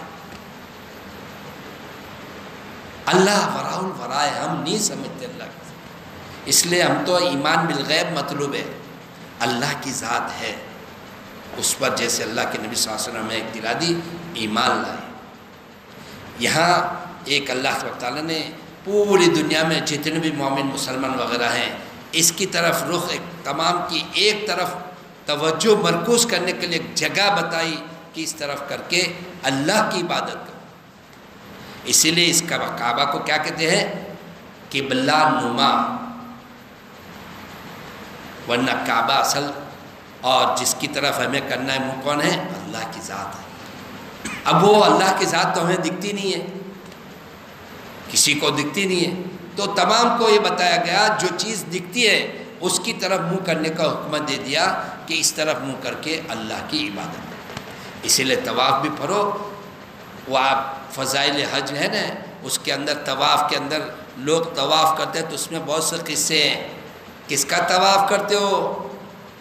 تو کسی نے کہا کہ اس گھر کا، تو کہ یہ بھی مخلوق نے بھی مخلوق کا طواف کر رہا ہے، یعنی دل میں یہ طے کرو میں اللہ کا طواف، اللہ کی محبت نے چکر لگا، اور چونکہ وہ ذات دکھتی نہیں ہے اس لیے ہم کو یہ بتائے گا کہ یہاں خیر دوست بزرگوں، اس لیے یوں کہہ رہا ہوں کہ ہم جب سے بیت اللہ پر پہنچیں گے اور پہلی نگاہ پڑے گی تو ہم کیا کہیں؟ اللہ اکبر، اللہ ہی سب سے۔ پھر اللہ سے دعا کرتے ہیں، اے اللہ تیرے اس گھر کی اور کیا ہے اس گھر کی جو بھی زیارت کرنے آ رہے ہیں ان تمام کی شرافت کو، عظمت کو وغیرہ کو بنا دے۔ بیت اللہ پر نگاہ پڑنے پر جو دعا مانگتا ہے اللہ اس کی دعا کو، ہمیں چاہیے کہ اس موقع پر دعا اللہ سے مانگے، اے اللہ ایمان کا کمال نصیب فرما، ایمان کامل نصیب فرما، یقین صادق نصیب فرما، ایمان پر استقامت نصیب فرما، ہر قسم کے ارتداد سے ہماری حفاظت فرما۔ ایک ہوتا ہے ارتداد قولی، ایک ہوتا ہے ارتداد اعتقادی، ایک ہوتا ہے ارتداد عملی، ہر قسم کے ارتداد سے اللہ ہماری حفاظت فرما، اپنے لیے، اپنے اولاد کے لیے، اپنے خاندان والوں کے لیے، اپنی بستی والوں کے لیے، اپنے ضلع والوں کے لیے اور اپنی کیا ہے ملک والوں کے لیے، دنیا کے ہر مسلمان کے لیے، بلکہ پوری دنیا کے انسانوں کی ہدایت کی دعا اللہ سے مانگو۔ لہٰذا یہاں سے بیت اللہ جاتے ہو تو کیا نیت کر کے جاؤ گے؟ اللہ ہمیں ہدایت نصیب فرما، یہ نیت، وہ ہدایت کا مرکز ہے۔ یہ دعا کر لی، دعا کر کے جائیں گے، اور دیکھو آپ کے ساتھ مستورات ہوگی، آپ کے دوست برادر بھی ہوں گے، ہر ایک اپنے اپنے اعتبار سے دعا مانگ رہا ہوگا، کسی کا خوب دل لگا ہوگا تو رو رو کے مانگ رہا ہوگا، کسی کا کم لگا ہوگا تو وہ جلدی فارغ ہو جائے گا، تو وہ دوسرے کو ڈسٹرب کھڑا رہے، بھائی ساتھ میں جاؤ کھڑا رہے، لیکن اس کو یوں نہ کہ بھائی جلدی کر جلدی کر، اس کا ایک دل لگا ہے اور اللہ سے باتیں کر رہا ہے، کرنے دو، دعاؤں سے فارغ ہو جاؤ، اب آگے چلو گے، آگے جا کے بیت اللہ کے ارد گرد کھلا ہوا ہوگا، وہ مطاف کہلاتا ہے، مطاف میں جا کر، ابھی تک تو آپ کی یہ اوپر کی چادر کیسی تھی؟ اس طور پر تھی، اب کیا کرو گے؟ اب اس کو اس طور پر کر لو گے، یہ ہاتھ کھلا کر دو گے، اگر آپ کوئی کتاب وغیرہ پڑھتے ہو تو اس کو اجتباء کہتے ہیں، کیا کہتے ہیں؟ اس ہاتھ کو کھلا کر دو، یہ مردوں کے لیے، عورتیں تو جیسی ہے پردے میں، ابھی تک اکیلا چہرہ کھلا ہوگا، پورا پردہ لگا ہوگا، اس کے کیا سلے ہوئے کپڑے ہوں گے، اسی میں ہوگی۔ اب آئے، اب بیت اللہ پر آئے تو اب کیا ہے؟ یہ بیت اللہ ہے، بیت اللہ کا دروازہ یہاں ہے، یہاں حجر اسود ہے۔ اب پہلی مرتبہ آئے ہوں گے تو جیسے مطاف میں آؤ تو وہاں دیکھ لو، کوئی نشانی طے کر لو، مستورات وغیرہ تمام ساتھ ہے۔ آپ طواف کرو گے، اگر بھیڑ بھاڑ ہے اور ادھر ادھر ہو جاؤ تو ایک طے کر لو کہ بھائی ہم طواف سے فارغ ہو جائے تو فلانی جگہ پر اپنے انتظار سب ساتھ میں مل جائیں گے، یا مستورات کو کہ اگر آگے پیچھے ہو گئے تو اپنے یہاں پر ملیں گے، دیکھ لو وغیرہ۔ اب یہاں حجر اسود ہے تو ایک قدم پہلے آپ بیت اللہ کی طرف آ کر نیت کرو گے، اے اللہ تیرے گھر کے طواف کی نیت کرتا ہوں، آسان فرما، قبول۔ یہ کیا؟ پھر حجر اسود کے سامنے آ جاؤ گے، بسم اللہ اللہ اکبر کر کے یہ بوسہ لیا، چٹخانے کی آوازیں نہ آوے، بس بسم اللہ اللہ اکبر۔ اب طواف کرنا شروع۔ مرد حضرات پہلے 3 چکروں میں رمل کریں گے، یہ تو اشتباہ ہو گیا۔ رمل کس کو کہتے ہیں؟ مونڈے ہلاتے ہوئے اور پہلوانی چال چلتے ہوئے، سینہ تان کر چھوٹے چھوٹے قدم کر کے چلنا، جیسے ایک فوجی چلتا ہے۔ اس طور پر 3 چکر، دوسرے 4 چکر اطمینان سے کرنا سنت ہے۔ پہلے 3 چکر 1، 2 اور 3، یہ 3 چکروں کو رمل کرنا، تیز چلنا، اور کیا ہے یہ چلنا، یہ مسنون ہے مرد حضرات کے لیے۔ عورتیں تو اپنے ہی چال چلے گی، چکر لگائے گی۔ باوضو ہوگا، جیسے نماز پاکی کی حالت میں پڑھتے ہیں، طواف بھی پاکی کی حالت میں، اور باوضو کریں گے۔ یہاں سے چلے بس یہیں ہاتھ اٹھانا ہے اور پھر چلتے رہنا ہے، نیچی نگاہ کرتے ہوئے، اور کیا ہے تیسرا کلمہ پڑھتے ہوئے، یا جو دعائیں تمہیں یاد ہے، ربنا آتنا، جو بھی دعا مانگنی ہو، جس کا ترجمہ یاد ہو، گویا تم اللہ سے باتیں کر رہے ہو اس اعتبار سے۔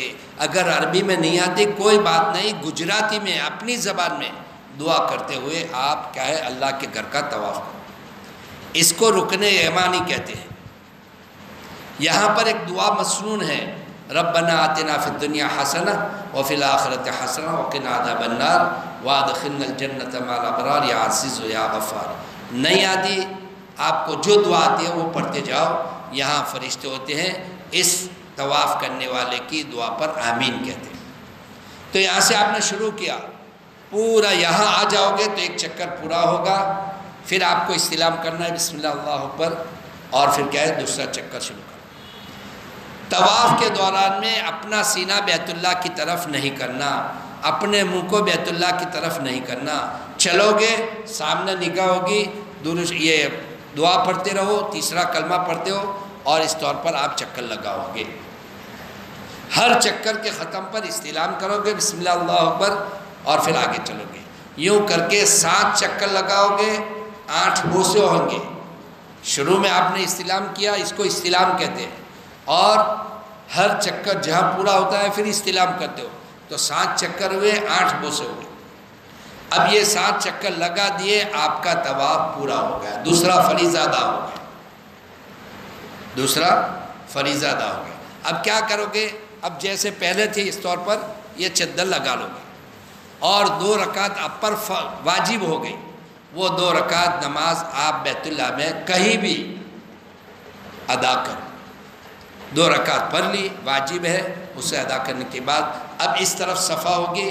اب یہاں پھر بیت اللہ کے سامنے دور سے کہیں سے بھی استلام، یہ 9واں استلام ہوگا، یہ صفا مروہ کا ہوگا، اور پھر جاؤ گے صفا پر۔ وہاں جانے کے بعد اب صفا سے ہماری سعی شروع ہوگی۔ صفا پر گئے، بیت اللہ کی طرف نگاہ کر کے دعا مانگ لو، پھر صفا میں نیت کر لو کہ اللہ صفا مروہ کی سعی کی نیت کرتا ہوں، آسان فرما، قبول فرما، اور وہاں سے چکر لگاؤ گے، مروہ تک 1 چکر ہوگا۔ ایسا نہیں کہ صفا سے شروع کیا مروہ اور مروہ سے صفا ہے 1 چکر، بلکہ صفا سے مروہ تک 1 چکر پورا، مروہ سے صفا تک 2 چکر پورے، یوں 7 لگانی ہے، مروہ پر 7 چکر پورے ہو جائیں۔ صفا سے چلو گے تو 4تھا کلمہ پڑھنا ہے، اور وہاں سے چلو گے، بیچ میں ہری بتیاں آئے گی، ان ہری بتیوں میں کیا پڑھو گے؟ رب اغفر ورحم انت العز الاکرم، اے اللہ معاف فرما، رحم فرما، تو بڑا زبردست کرم فرما۔ عربی میں نعتیوں کوئی بات نہیں، آپ اپنے دل سے اللہ سے دعا مانگو، اور کیا ہے زبان سے، اپنے زبان سے گجراتی کسی میں بھی پڑھتے رہو، اے اللہ معاف فرما دے، ہمارے گناہوں کو معاف فرما دے، ہم پر رحم فرما دے، یہ پڑھتے ہوئے آپ چلے جاؤ تو یہ 7 چکر لگاؤ کہ آپ کی صحیح بھی پوری ہوگی۔ صحیح کے درمیان وضو کا ہونا سنت ہے، واجب فرض نہیں، سنت ہے۔ صحیح کے بعد 2 رکعت پڑھنا یہ کوئی مستحب ہے، پڑھو ٹھیک، ورنہ کوئی ضروری۔ صفا مروہ کی صحیح کر لینے کے بعد پھر آپ حلق کروا لو۔ آپ کا یہ 3 کام ہو گئے ہیں، چوتھا کام حلق کرنا ہے، تو آپ اپنا بھی کر سکتے ہو، اپنے ساتھی کا بھی کر سکتے ہو، یا وہاں حجام کی دکانیں ہیں وہاں جا کے اپنے سر۔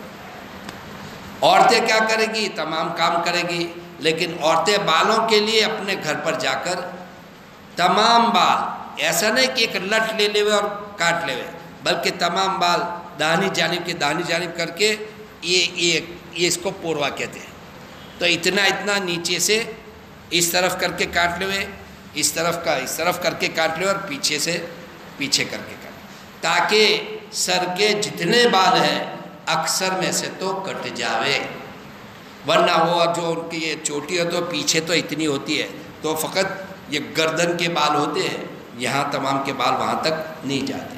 جیسے وضو میں سر کا مسح کرنا، چوتھائی سر کا مسح کرنا فرض ہے، چوتھائی سر کے بالوں میں سے تو کاٹنا واجب ہے، اور پورے سر کا مسح کرنا سنت مؤکدہ ہے، تو سر کے تمام بالوں میں سے کاٹنا یہ سنت مؤکدہ ہے۔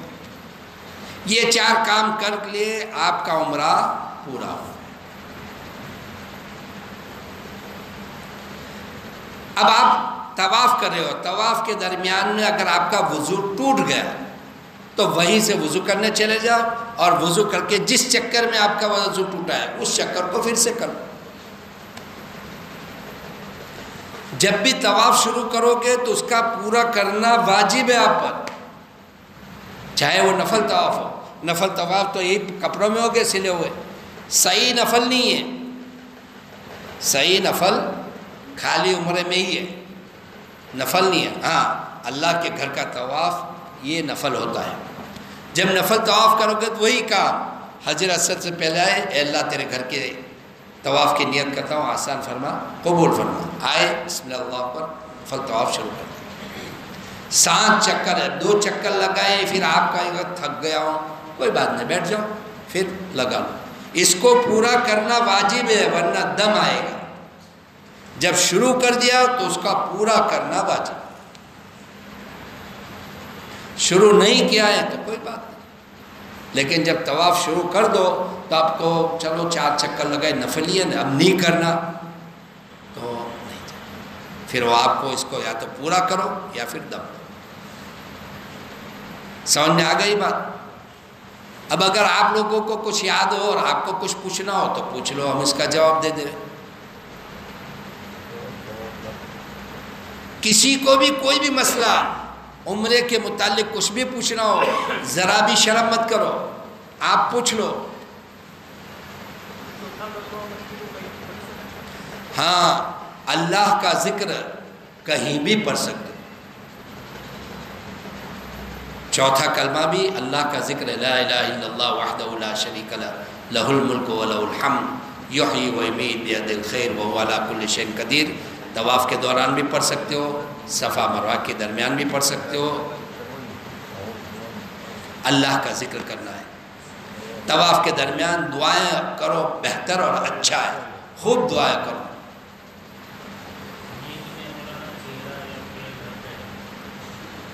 یہ بھائی کہتے ہیں کہ نیند نے چہرہ اور کیا ہے پیر ڈھک گئے، کیا کرے؟ دیکھو چہرہ اور سر یہ دونوں کے متعلق تو ہے کہ آپ کسی حالت میں بھی اگر اس کو چھپاؤ گے تو 12 گھنٹے سے اندر ہے تو ایک صدقہ فطر آئے گا، 1 گھنٹے سے 11 گھنٹے تک ہے صدقہ فطر ہے، 1 گھنٹے سے اندر تھوڑی ہے تو کچھ بھی صدقہ کر لو چلے گا، لیکن 12 گھنٹے تک اگر آپ نے اپنا چہرہ چوتھا یا پورا یا سر چھپا دیا تو آپ پر دم آئے گا، پاؤں کے تک کوئی حرج نہیں،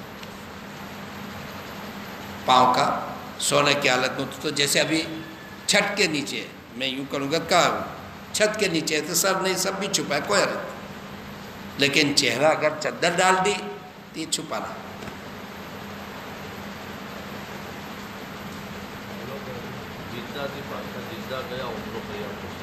نہیں جانا چاہیے۔ ایک مولوی صاحب یوں کہتے ہیں، ایک مفتی صاحب، کہ وہ بھی میقات سے باہر ہے، جدہ بھی میقات سے باہر ہے۔ بعض حضرات کہتے ہیں کہ وہ خود میقات ہے، بغیر ضرورت کے کیوں جانا ہے؟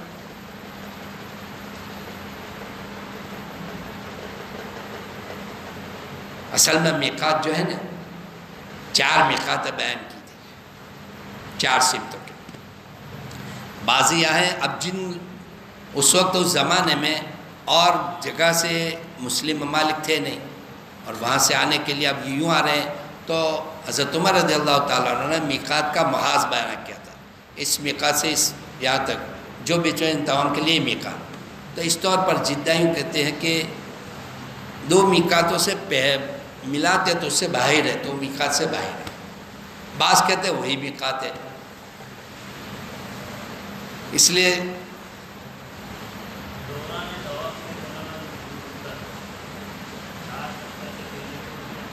بھائی یہ کہتے ہیں کہ دوران طواف اگر وضو ٹوٹ جائے تو کیا کرے؟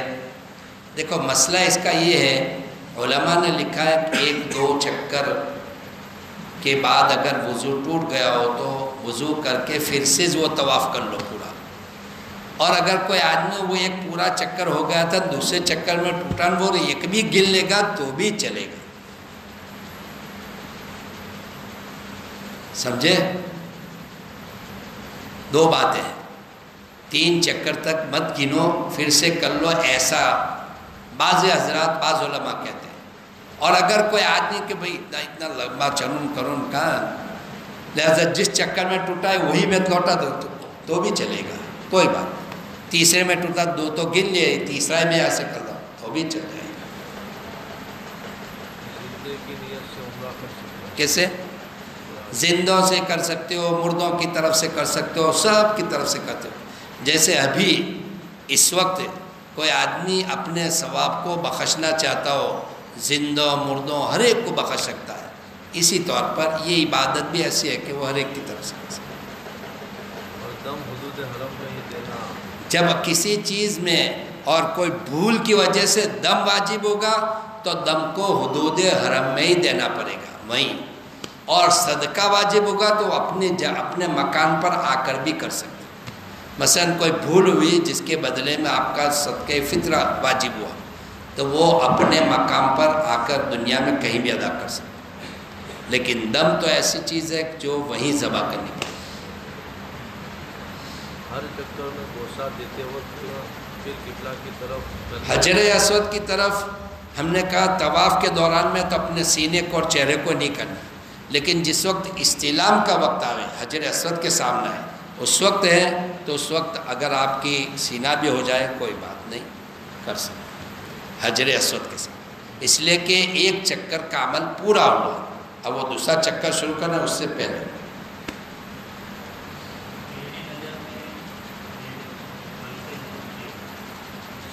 کوئی بات نہیں، کوئی بات نہیں، ایسا نہیں کہ آنکھیں کھل کے بھائی جیسے آپ کی نظر گری آپ دعا میں لگ گو، اللہ قبول کرے گی۔ اس میں آپ جھپک گئی ہم کہیں گے دوسری نگاہ نہیں ہو، ایسا نہیں ہے۔ آپ کے ہاں کوئی گھر پر آتا ہے، اوہو زندگی میں پہلی مرتبہ آیا، ستوری کو نکل کے آ گئے بھائی پہلی مرتبہ آیا ہے، وہ پہلی مرتبہ گنا جائے گا، تو آنکھیں جائے کتنی جھپک جائے گی، وہ پہلی مرتبہ گنا جائے گا۔ آپ دعا کر لو اس وقت۔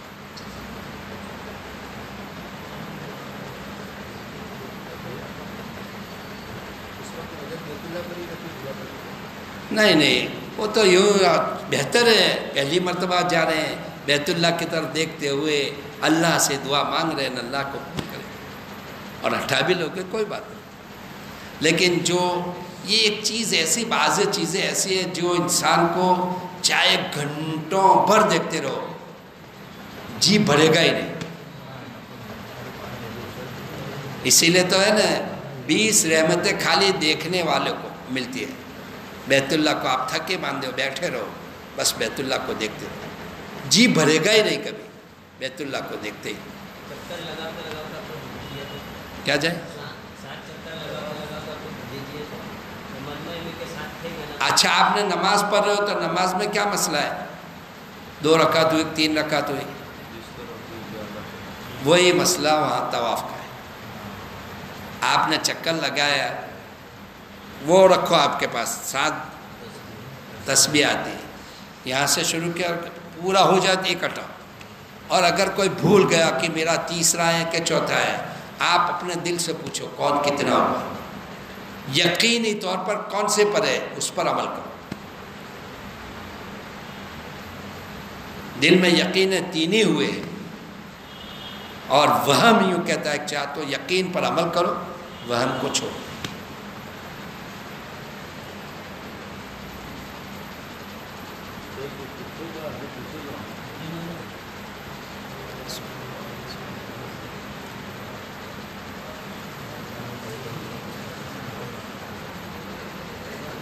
بولو بولو جی. دیکھو طواف یہ آپ کا لباس، آپ اپنے یہاں سنجیلی میں بھی سطر چھپانے کا حکم ہے اللہ کی طرف سے.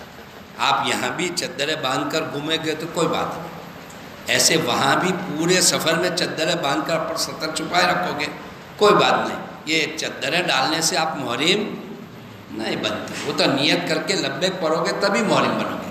تو بھائی یوں پوچھ رہے ہیں اگر مجھے نفلی طواف کرنا ہے اس میں چادریں باندھوں، کوئی بات نہیں، لگاؤ، اس لباس کے بجائے یہ لباس پہن لو. کسی کو پیشاب کا وضو کا جو عذر ہے رہتا نہیں، پیشاب کے قطرے، وہ جس کو عذر ہو وہ پوچھے تاکہ اس کو ہم سوال بھی کر سکیں. معذور کے احکام الگ ہیں. اب جس کو جیسا عذر ہو، مثلا کوئی آدمی اس کا وضو رہتا ہی نہیں ہے تو بھئی نماز تک رہتا ہے تو نماز پڑھنے تک رکھے، تو اسی طور پر طواف کے رکھے، پھر ٹوٹ جائے پھر وضو کر کے پھر طواف کرے.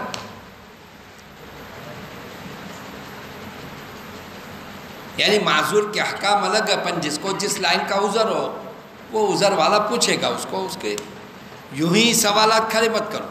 ہاں جو ضروری ہے وہ کھڑے کرو تو اس کا جواب بھی مل جائے.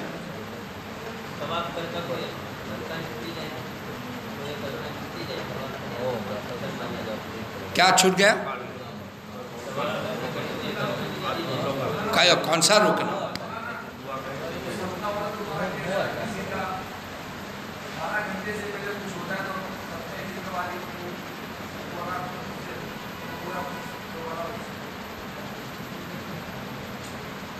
بارہ گھنٹے تک یہ چہرہ چھپا رہے گا یا سر چھپا رہے گا؟ تو 12 گھنٹے تک تو چھپا رہا تو دم آئے گا، لیکن اس سے کم ہے تو صدقہ فطر آئے گا. اب وہ صدقہ فطر وہیں ادا کرنا ضروری نہیں ہے، وہاں بھی ادا کر لو یا ادا کر لو، کہیں بھی ادا کر لو. صدقہ فطر کس کو کہتے ہیں یہ کہہ رہے ہو؟ کتنا دینے کا؟ بس وہ بقرعید کے موقع پر صدقہ فطر ہر ایک نکالتا ہے. کتنا نکالتے ہو؟ 1.25 کلو گھؤں یا اس کی قیمت. اگر کوئی پیسے والا ہے تو 2.5 کلو کھجور یا جو یا کشمش، اس کی 1500 ہوتے ہیں. جس کی جیسی حیثیت اور وسعت اس اعتبار سے ادا کر لے. غریبوں کا جس میں بھلائی ہو بہتر ہو وہ ادا کرے. ہم تو یوں کہیں گے کہ صدقہ فطر کی مقدار کا پر واجب ہو.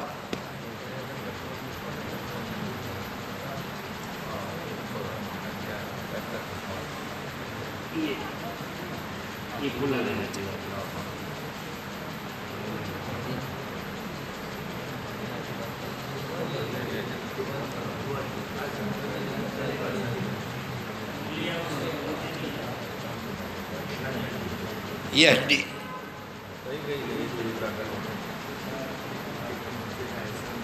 نہیں نہیں نہیں نہیں نہیں، اچھا ایک دعوت دیکھ لو.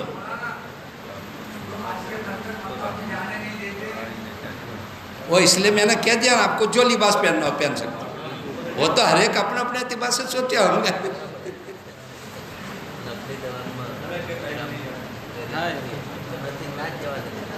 ہاں میں ایک بات کہہ رہا تھا، جیسے ہمارے ایک بھائی پوچھ رہے ہیں کہ کون کون سے عمرے کرنے ضروری ہے. کوئی بھی عمرہ کرنا ضروری نہیں ہے.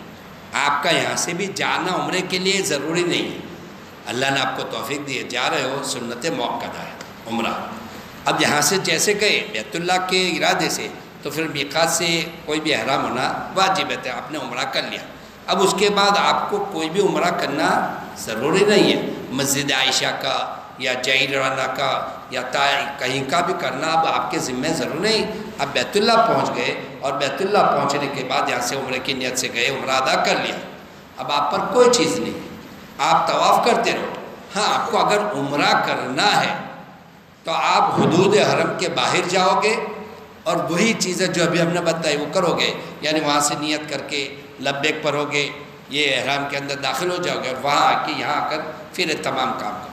اگر کوئی زیارتوں میں مسجد عائشہ گیا، جعیرانہ گیا، حدود حرم کے اندر گیا، میقات سے باہر نہیں گیا، تو اس پر کوئی عمرہ کرنا ضرور نہیں، یوں ہی جا کر واپس بھی آ سکتے. سمجھے؟ عورتوں میں، مردوں میں، سب لوگوں میں ایک ایسا مشہور ہے مسجد عائشہ کا عمرہ کرنا چاہیے، وہاں کا عمرہ کرنا چاہیے، کوئی ضروری نہیں ہے. زیارتوں میں جاؤ اور وہاں جاؤ تب بھی عمرہ کرنا ضروری نہیں.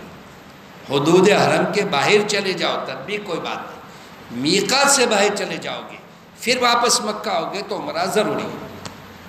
مثلا طائف گئے، اب طائف میقات سے باہر ہے، جیسے میں نے تم کو کہا یہ میقات ہے، اس سے باہر جاؤ گے پھر واپس آؤ گے تو آپ کو عمرہ کرنا ضروری ہے. طائف باہر میں، مدینہ منورہ باہر ہے، لیکن حدود حرم اندر اندر، میقات سے اندر اندر، جیسے مسجد عائشہ گئے، جعیرانہ گئے، حدیبیہ چلے گئے، یہ تمام حدود حرم کے اندر ہل میں ہے. تو وہاں سے واپس آؤ گے تو آپ پر عمرہ کرنا ضروری نہیں ہے، لیکن آپ کو کرنا ہے تو وہاں سے آ کے عمرہ کر سکتے.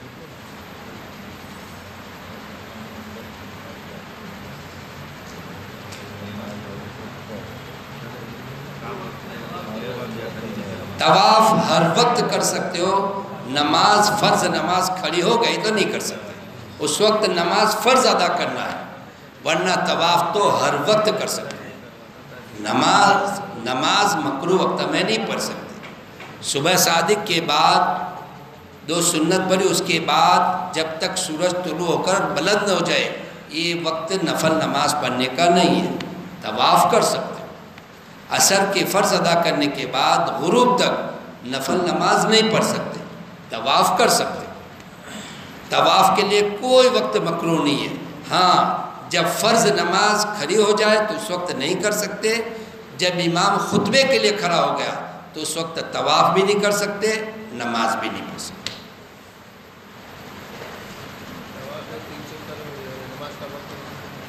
آپ طواف کر رہے ہو اور نماز کا وقت جماعت کھڑے ہو گئی تو آپ وہیں نماز پڑھ لو، صف میں کھڑے ہو جاؤ، نماز پڑھ لو. نماز پڑھنے کے بعد اب مثلا آپ کو یہاں جاتی، ایک قدم آگے پیچھے آ جاؤ اور پھر طواف وہاں سے شروع کرو. چکر کاٹتے آپ یہاں تک پہنچے، جماعت کھڑے ہو گئے تو آپ وہیں صف میں کھڑے ہو جاؤ. نماز پڑھ لینے کے بعد جہاں اپنے نماز سے ایک قدم پیچھے آ گئے، اس لیے کہ ہم جب بیت اللہ کی طرف ہو گئے گویا اتنا چکر ہمارا بے ترتیب ہو گیا، ایک آدھ قدم پیچھے آ کے پھر اپنا طواف شروع کرو.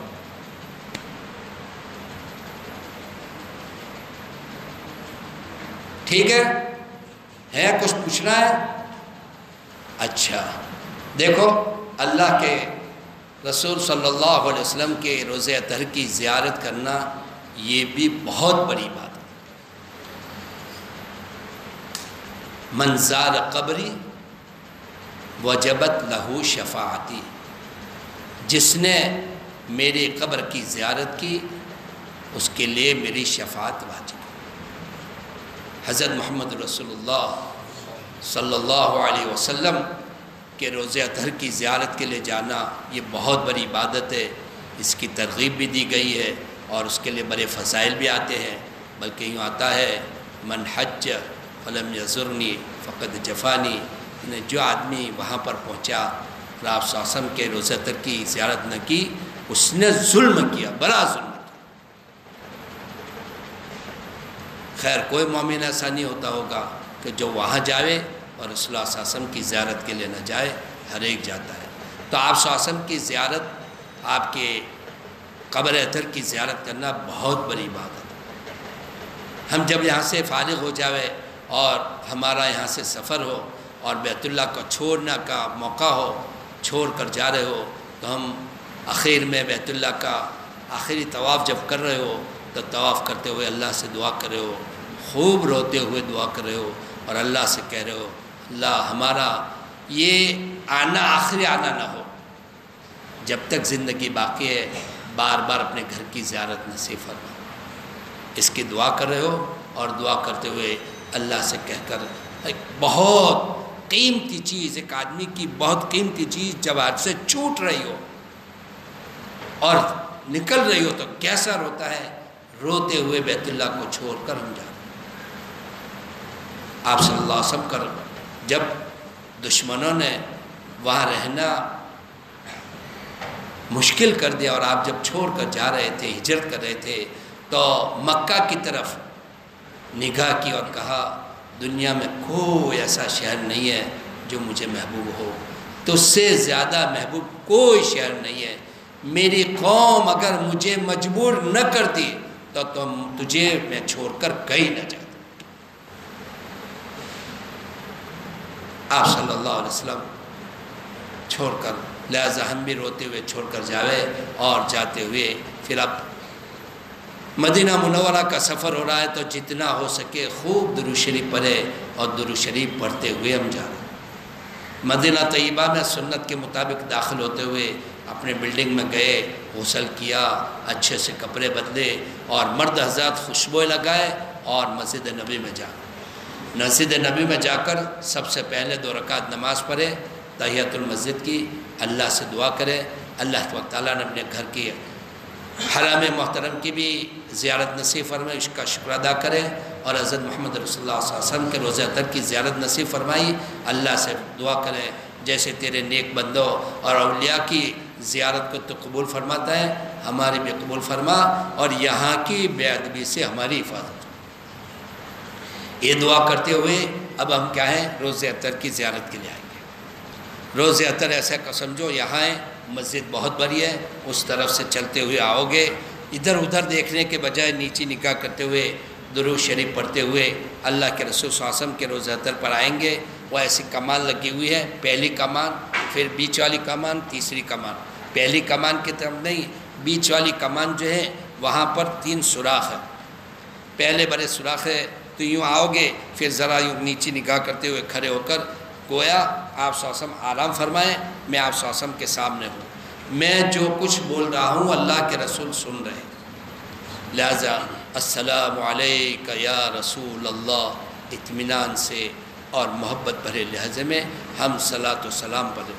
دیکھو وہاں زیادہ ٹھہرنے بھی نہیں دیں گے آپ کو، لوگ بہت سی نامناسب حرکتیں کرتے ہیں، لہذا وہاں پر آدمی کھڑے کر دیے گئے، پولیس ہوتی ہے، تمام ہوتی ہے، اور آپ کو زیادہ ٹھہرنے نہیں دیتے، یا اللہ یا حجی، یا اللہ یا حجی، آپ تو وہاں کھڑے رہو اور کھڑے رہ کر السلام علیکہ یا رسول اللہ، یا التحیات میں پڑھتے ہیں وہ پڑھ لو، السلام علیکہ ایھا النبی ورحمۃ اللہ وبرکاتہ، گویا آپ صلی اللہ علیہ وسلم کی خدمت میں آ کر آپ نے سلام پڑھ لیا۔ کتابوں میں دیکھو گے تو بہت سی الفاظ آتے ہیں اور وہ پڑھنے کو ہوتے ہیں، یہاں اگر نہیں پڑھ سکتے کوئی بات نہیں، دوسرے وقتوں میں مسجد نبی میں کہیں بھی کھڑے ہو کر آپ صلی اللہ علیہ وسلم کی طرف کھڑے ہو کر آپ یہ تمام پڑھ لو، یا بیٹھے بیٹھے بھی پڑھ لو، الصلاۃ والسلام علیکہ یا رسول اللہ، السلام علیکہ یا حبیب اللہ، السلام علیکہ یا خیر خلق اللہ، ان تمام کی تو آپ صلی اللہ علیہ وسلم کے القاب کے الفاظ ہیں، سلام عرض کرنا ہے۔ لیکن اتنا یاد رکھو، ایک بات میں بیچ میں وہاں بھی کہتا بھول گیا، بیت اللہ پر جب پہلی مرتبہ جاؤ گے نا تو جانے سے حجر اسود کے سامنے آنے سے پہلے اپنے دل کو ہر قسم کی گندگیوں سے صاف کر دو، دنیا کی محبت، کسی کی عادات، تمام چیزوں سے پاک، کسی کے متعلق کوئی کھوٹ کچھ دل میں نہ ہوئے، اس لیے کہ جو آدمی جیسے جذبات اور جیسی دل کی حالت لے کر حجر اسود کے سامنے جاتا ہے نا، اس پر مہر لگ جاتی ہے، زندگی بھر ایسا ہی رہے گا۔ لہذا اپنے دل کو صاف کرتے ہوئے اور ایک عہد کر لو اللہ سے کہ میں اب دیندار بن کے زندگی گزاروں گا اور اللہ کے رسول صلی اللہ علیہ وسلم کی سنتوں کو اپناتے ہوئے زندگی گزاروں، تاکہ اس پر ہماری مہر لگ جاوے اور ہمیشہ ہم اچھے ہی رہیں۔ اسی طور پر یہاں پر بھی آپ صلی اللہ علیہ وسلم کے روزے اطہر پر جب آ رہے ہوں تو اس وقت اس سے پہلے دل کو بالکل صاف کر لو اور یہ نیت بنا لو، یا رسول اللہ صلی اللہ علیہ وسلم جس دین کو لے کر آپ آئے تھے اس دین کو زندگی میں داخل کرتے ہوئے پوری دنیا میں آپ کا لایا ہوا دین عام ہو جاوے اور ہر ایک کے پاس پہنچ جائے، اس کے لیے میرے بس میں جتنی کوشش اور جو کچھ میں کر سکتا ہوں میں کروں گا، یہ نیت لے کر آؤ۔ اللہ کے رسول صلی اللہ علیہ وسلم بہت خوش ہوتے ہیں۔ اور ایک بات اور کہتا چلا چلوں، دیندار بن کے ہم حرمین جا رہے ہو، ہونا تو چاہے ایک مومن تو کون ہے جو دیندار کے اعتبار سے زندگی گزارے، لیکن خیر آج تک غفلت کے ساتھ کوئی زندگی گزر گئی ہے، اللہ سے توبہ مانگ لو۔ لیکن دوست بزرگوں، جب دیار رسول پر جا رہے ہو تو ہماری کوئی بھی کوتاہی نہیں ہونی چاہیے۔ ایک مرتبہ حضرت محمد رسول اللہ صلی اللہ علیہ وسلم زندہ ہیں۔ ایران اس وقت دو بڑی طاقتیں تھیں، ایک روم کی اور ایک ایران کی، اور یہ یمن میں ایران کے ماتحت تھا، تو گویا یہ تمام علاقہ اس کے ماتحت میں ہے۔ آپ صلی اللہ علیہ وسلم نے تمام کو خطوط بھیجے تھے، بسم اللہ الرحمن الرحیم میں محمد الی فلاں فلاں۔ اس کے پاس پہنچا تو اس نے کیا کہو یہ کون ہے، اپنا نام لکھا، ہمارا پہلا لکھنا چاہیے کر کے، تو اس نے اس کے جو یمن میں اس کی ماتحتی میں اس کے گورنر، تو اس کو کہا کہ کون آدمی ان کو پکڑ کر ہمارے پاس بھیجو۔ تو دو آدمی آئے تھے آپ صلی اللہ علیہ وسلم کی خدمت میں، نمائندے مدینہ منورہ، اور ان کے چہروں پر داڑھیاں نہیں تھی۔ وہ آئے تو آپ صلی اللہ علیہ وسلم نے اپنا چہرہ انور پھیر لیا اور کہا تم داڑھیاں نہیں رکھتے، مسلمان نہیں ہے، مشرک ہے۔ آپ صلی اللہ علیہ وسلم اللہ کو اللہ کے رسول کو ماننے والے نہیں ہیں، لیکن ان کے چہروں پر داڑھیاں نہیں ہیں، تو آپ صلی اللہ علیہ وسلم نے اپنے چہرے انور کو پھیر لیا اور ان کو سامنے اور فوراً کہا کہ تم نے چہرے پہ داڑھیاں نہیں رکھی۔ انہوں نے کہا وہ اپنے بادشاہ کو رب کہتے تھے کہ ہمارے رب نے نہ کہا ہے، اللہ کے رسول نے فرمایا مجھے میرے رب نے داڑھی رکھنے کا حکم۔ اس سے دوستو بزرگوں، جس کی بھی ابھی تک جو کچھ کوتاہی اللہ سے معافی مانگ لے، ایک طے کر لے کہ میں انشاءاللہ آج کے بعد اپنے چہرے پر اس طرح نہیں چلاؤں گا، یہ داڑھی ہے نا، اس کے بعد یہ اب کاٹنے کی اجازت ہے، اس سے پہلے کاٹنے کی اجازت نہیں ہے، چاہے نہ رکھتا ہو چاہے تھوڑی رکھتا ہو، دونوں برابر ہے۔ داڑھی رکھنا واجب ہے، ضروری ہے۔ اس لیے روزے اطہر پر جاؤ تو اس جانے سے پہلے دوست بزرگوں، ابھی تک اگر غفلت سے زندگی گزاری ہے تو اس سے توبہ کر لو اور دیندارانہ اعتبار سے وہاں پہنچو۔ اللہ کے رسول صلی اللہ علیہ وسلم کے روزے اطہر، اب ظاہر بات ہے گناہ کرتے پہنچے گا، سلام عرض کرے گا تو اللہ کے رسول اس کے سلام کا جواب دیں گے، جبکہ زندہ ہے مشرک آیا تو اس سے منہ پھیر لیا، تو جو اپنے آپ کو محمدی کہتا ہے، محمد صلی اللہ علیہ وسلم پر ایمان لایا اور وہ گناہ کرتے ہوئے پہنچے گا تو آپ اس کے سلام کا جواب دیں گے، اس کی طرف متوجہ ہوں گے نہیں۔ اس لیے دوستو بزرگوں، ہم وہاں جا رہے ہو تو اس سے پہلے گناہوں کو چھوڑ کر پاک ہو کر پہنچے۔ ماں بہنیں بھی وہاں پہنچیں گی تو دیکھو عورتیں بیچاری غفلت اور جہالت کی وجہ سے جب ان کے لیے وہ وقت نکالا جاتا ہے تو عورتیں چیختی ہیں، زور زور سے روتی ہے، چلاتی ہوئی آتی ہے، یہ سب مسجد کے آداب کے خلاف ہے اور آپ صلی اللہ علیہ وسلم کے روزے اطہر کے آپ کی خدمت میں جانے کے خلاف ہے۔ قرآن کہتا ہے یا ایھا الذین آمنوا لا ترفعوا اصواتکم فوق صوت النبی، اے مومنو اپنی آوازوں کو بلند مت کرو اللہ کے رسول کی آواز کے مقابلے میں، ورنہ تمہارے عمل برباد ہو جائیں گے اور تمہیں پتہ بھی نہیں چلے گا۔ تو عورتوں سے گزارش ہے، آپ مسجد نبی میں کہیں سے ہو صلاۃ و سلام پڑھ لو، آپ کی سلام قبول ہو جائے گی۔ آپ دوڑ کر چیختی ہوئی یا آپ کے ہاتھ پاؤں کے زیوروں کی آواز نامحرم سنے۔ اور مسجد نبی میں عائشہ صدیقہ جب آپ صلی اللہ علیہ وسلم کی وفات ہو گئی، اب آرام فرما ہے، کوئی اپنے گھر میں کھیلی ٹھوکتا تھا تو فوراً کہلا بھیجی تھی آہستہ کرو، اللہ کے رسول صلی اللہ علیہ وسلم کو تکلیف۔ ارے بات کی باتیں کہوں، مدینہ طیبہ میں جب یہ خلافت عثمانیہ چل رہی تھی، ترکی کے ہاتھ میں تھا یہ تمام، اور وہاں کے گورنر تھا، جب وہاں سے وہاں ریل بچھائی گئی، اور اس وقت تو انجن کیسا ہوتا تھا، یہ کولسو والا ہوتا تھا، کوئلے کا، اور وہ کیسے آواز کرتا تھا۔ تو گورنمنٹ نے ریل گاڑی کے لیے پٹری بچھائی تھی اور وہ انجن والا رکھا تھا، اور اس کی افتتاح کرنی تھی، شروع کرنے کا تھا، تو گورنر کو بلایا کہ بھائی ان کے مبارک ہاتھوں سے کریں۔ تو دیکھا تو وہ آواز کر رہا ہے، انجن چالو کیا تو اس نے فوراً مٹی اٹھائی اور اس پر ڈالی، اور یوں کہا کہ یہ کیا چیز، نبی صلی اللہ علیہ وسلم کے گاؤں میں ایسا شور اور آواز، ختم کر دیا، بالکل غدت کر دیا، بند کر دیا، چلایا ہی نہیں۔ تو آج تک وہاں میوزیم میں وہ انجن اس وقت کا رکھا ہوا ہے، نہیں چلایا، انداز رکھا ہوا، حالانکہ وہ کہاں ہوگا، بہت دور ہوگا۔ مدینہ طیبہ میں آپ صلی اللہ علیہ وسلم کے روضے اطہر جہاں آپ صلی اللہ علیہ وسلم آرام فرمایا، اور اس شہر میں ایسا آواز، اسے ختم کر رہا ہے، نہیں کی، اس پر مٹی ڈالنا شروع کر دیا۔ دوستو بزرگوں، ہم وہاں جانے کے بعد شور کریں، ہم چیخو پکار کریں، اور عورتیں ایسا ایسا کریں، عورتیں اس کا خوب خیال رکھیں، وہاں جا رہی ہیں اطمینان کے ساتھ، اور کہیں جب موقع ملے چل کر، ورنہ جہاں کہیں موقع ملا، جہاں کہیں کری گئے، وہیں سے صلاۃ و سلام پڑھ لے اور اللہ سے دعائیں مانگ۔ صلاۃ و سلام، اب آپ ظاہر بات ہے، آپ 10 دن رہو گے، 8 دن رہو گے، جتنے بھی دن رہو، ابھی تو آپ پہلے گئے تو آپ نے السلام علیکم یا رسول اللہ، پھر آپ 2-3 قدم چلے، حضرت صدیق رضی اللہ تعالیٰ صلی اللہ علیہ وسلم کے پہلو میں سوئے تو وہاں پر السلام علیکم یا امیر المؤمنین یا خلیفۃ رسول اللہ صلی اللہ علیہ وسلم، پھر 1 قدم چلے تو حضرت عمر رضی اللہ تعالیٰ کا السلام علیکم یا امیر المؤمنین عمر بن خطاب رضی اللہ تعالیٰ، ان پر صلاۃ و سلام پڑھا۔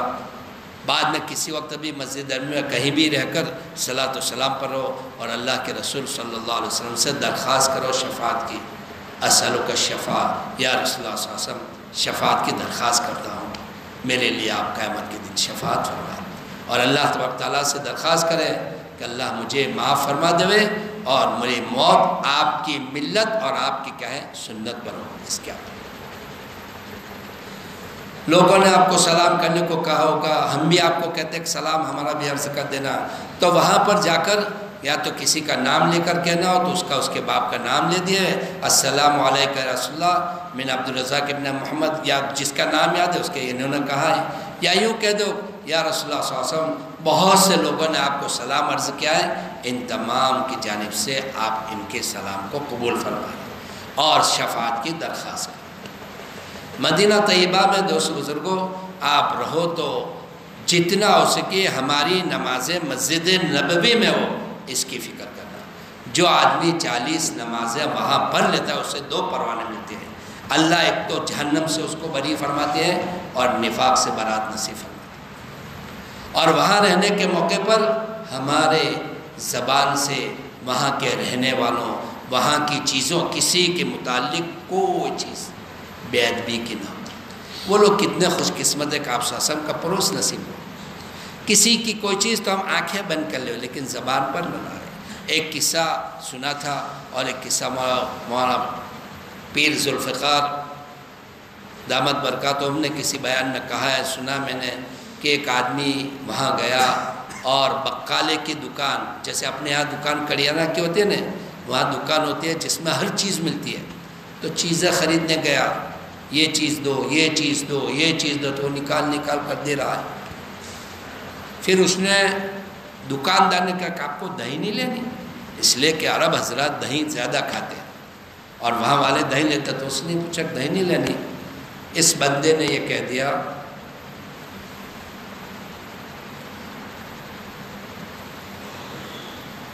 مدینہ کی دہی کھٹی ہوتی. اتنا لفظ اس نے بول دیا. خیر گزر گیا وقت. جب رات کو سویا حضرت محمد رسول اللہ صلی اللہ علیہ وسلم اس کے خواب میں آئے اور اس کو کہا کہ مدینہ چھوڑ دے, تو مدینہ چھوڑ دے. وہ گھبرا کر دین کو اٹھا, علماء کے پاس گیا اور علماء کے پاس جا کر بیان کیا کہ میں نے ایسا خواب دیکھا ہے. لوگوں نے کہا کہ ہم کیا کریں, تو انہیں ایسا خواب دیا. ان میں سے ایک مولوی صاحب نے کہا ایسا کر, حضرت حمزہ رضی اللہ تعالیٰ کی قبر احد کے قریب ہے, اللہ کے رسول صلی اللہ علیہ وسلم کو اپنے چچا سے بہت محبت تھی, ان سے جا کر درخواست کر. وہ چلا گیا اور وہاں جا کے درخواست کی.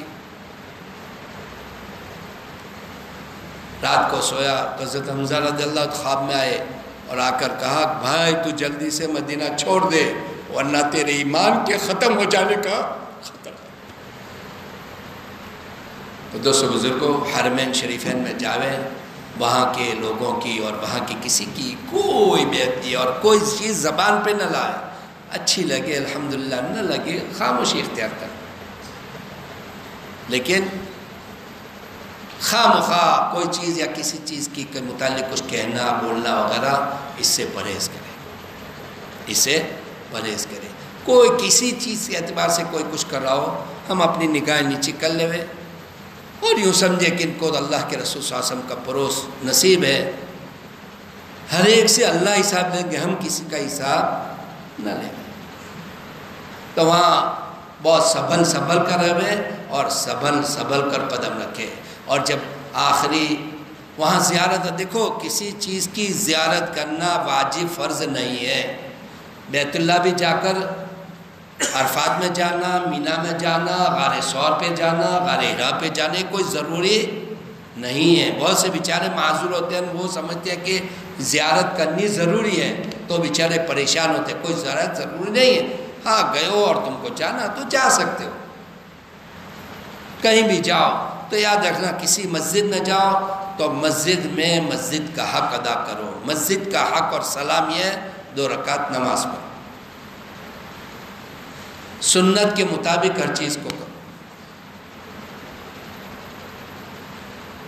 مدینہ منورہ میں جنت البقیع ہے. جنت البقیع میں وہاں بھی بہت سے صحابہ کرام مدفون ہیں. تمام ازواج مطہرات 2 کے سوا تمام وہاں مدفون ہیں. حضرت عثمان رضی اللہ تعالیٰ عنہ مدفون ہیں. لہذا بقیع میں جاؤ تو جو دعا آتی ہے السلام علیکم دار قوم مومن و انا انشاءاللہ بکم لاحقون, دعا پڑھتے ہوئے پڑھو. اور بہت سی چیزیں قرآن شریف کی پڑھ کر ان تمام کے لیے مغفرت کی دعائیں کرو اور کرو. حضرت عثمان کی قبر پر جاؤ تو السلام علیکہ یا جامع القرآن یا عثمان رضی اللہ تعالیٰ یا خلیفۃ رسول اللہ صلی اللہ علیہ وسلم, جو بھی الفاظ کہنے ہو صلاۃ و سلام پڑھو اور دعا کرو. اسی طور پر احد پہاڑ پر جاؤ, کہیں بھی جاؤ, غزوہ خندق جہاں واقع ہوا تھا وہاں پر جاؤ. بہت سی جگہیں زیارتوں میں جاؤ گے سب لے جاؤ, لیکن جہاں بھی جاؤ تو اگر مسجدوں میں جاؤ تو 2 رکعت ضرور پڑھو. ہر جگہ دعائیں کرو اور اللہ تبارک تعالیٰ سے صحابہ کرام رضی اللہ تعالیٰ اجمعین کے اندر رسول اللہ صلی اللہ علیہ وسلم کی جیسی محبت تھی اور دین کے متعلق جیسی قربانیاں دینے کا ان کے جذبات تھے, اللہ سے مانگو, اللہ وہ چیزیں ہمیں نصیب فرمائے. یہ اصل چیز ہے. اور وہاں سے دینداری ہونے کر اور اللہ کے رسول صلی اللہ علیہ وسلم نے اور صحابہ نے جو محنتیں کی تھی اور جو دین کی خاطر قربانیاں دی تھی, وہ صفات اللہ ہمیں پیدا کر دے. یہ نیتیں اور یہ جذبات لے کر لوٹیں. جب مدینہ طیبہ چھوڑنے کا دن ہو تو مسجد نبی جا کر 2 رکعت پڑھ کے اللہ کے رسول کو صلاۃ و سلام کر کے اللہ سے دعا کر رہے ہو, اے اللہ یہ ہمارا آنا آخری آنا نہ ہو, بار بار ہمیں نصیب فرما, اور اگر یہ ہمارا آخری آنا ہو تو ہمارے لیے نجات کا ذریعہ بنا. اور پھر کہیں روتے ہوئے ہم مدینہ طیبہ کو چھوڑ. وہاں سے آنے کے بعد دوست بزرگوں, وہاں سے جب واپس لوٹو زمزم اور کھجور لانا ہو تو دوسری کسی جھمیلوں میں مت پڑو.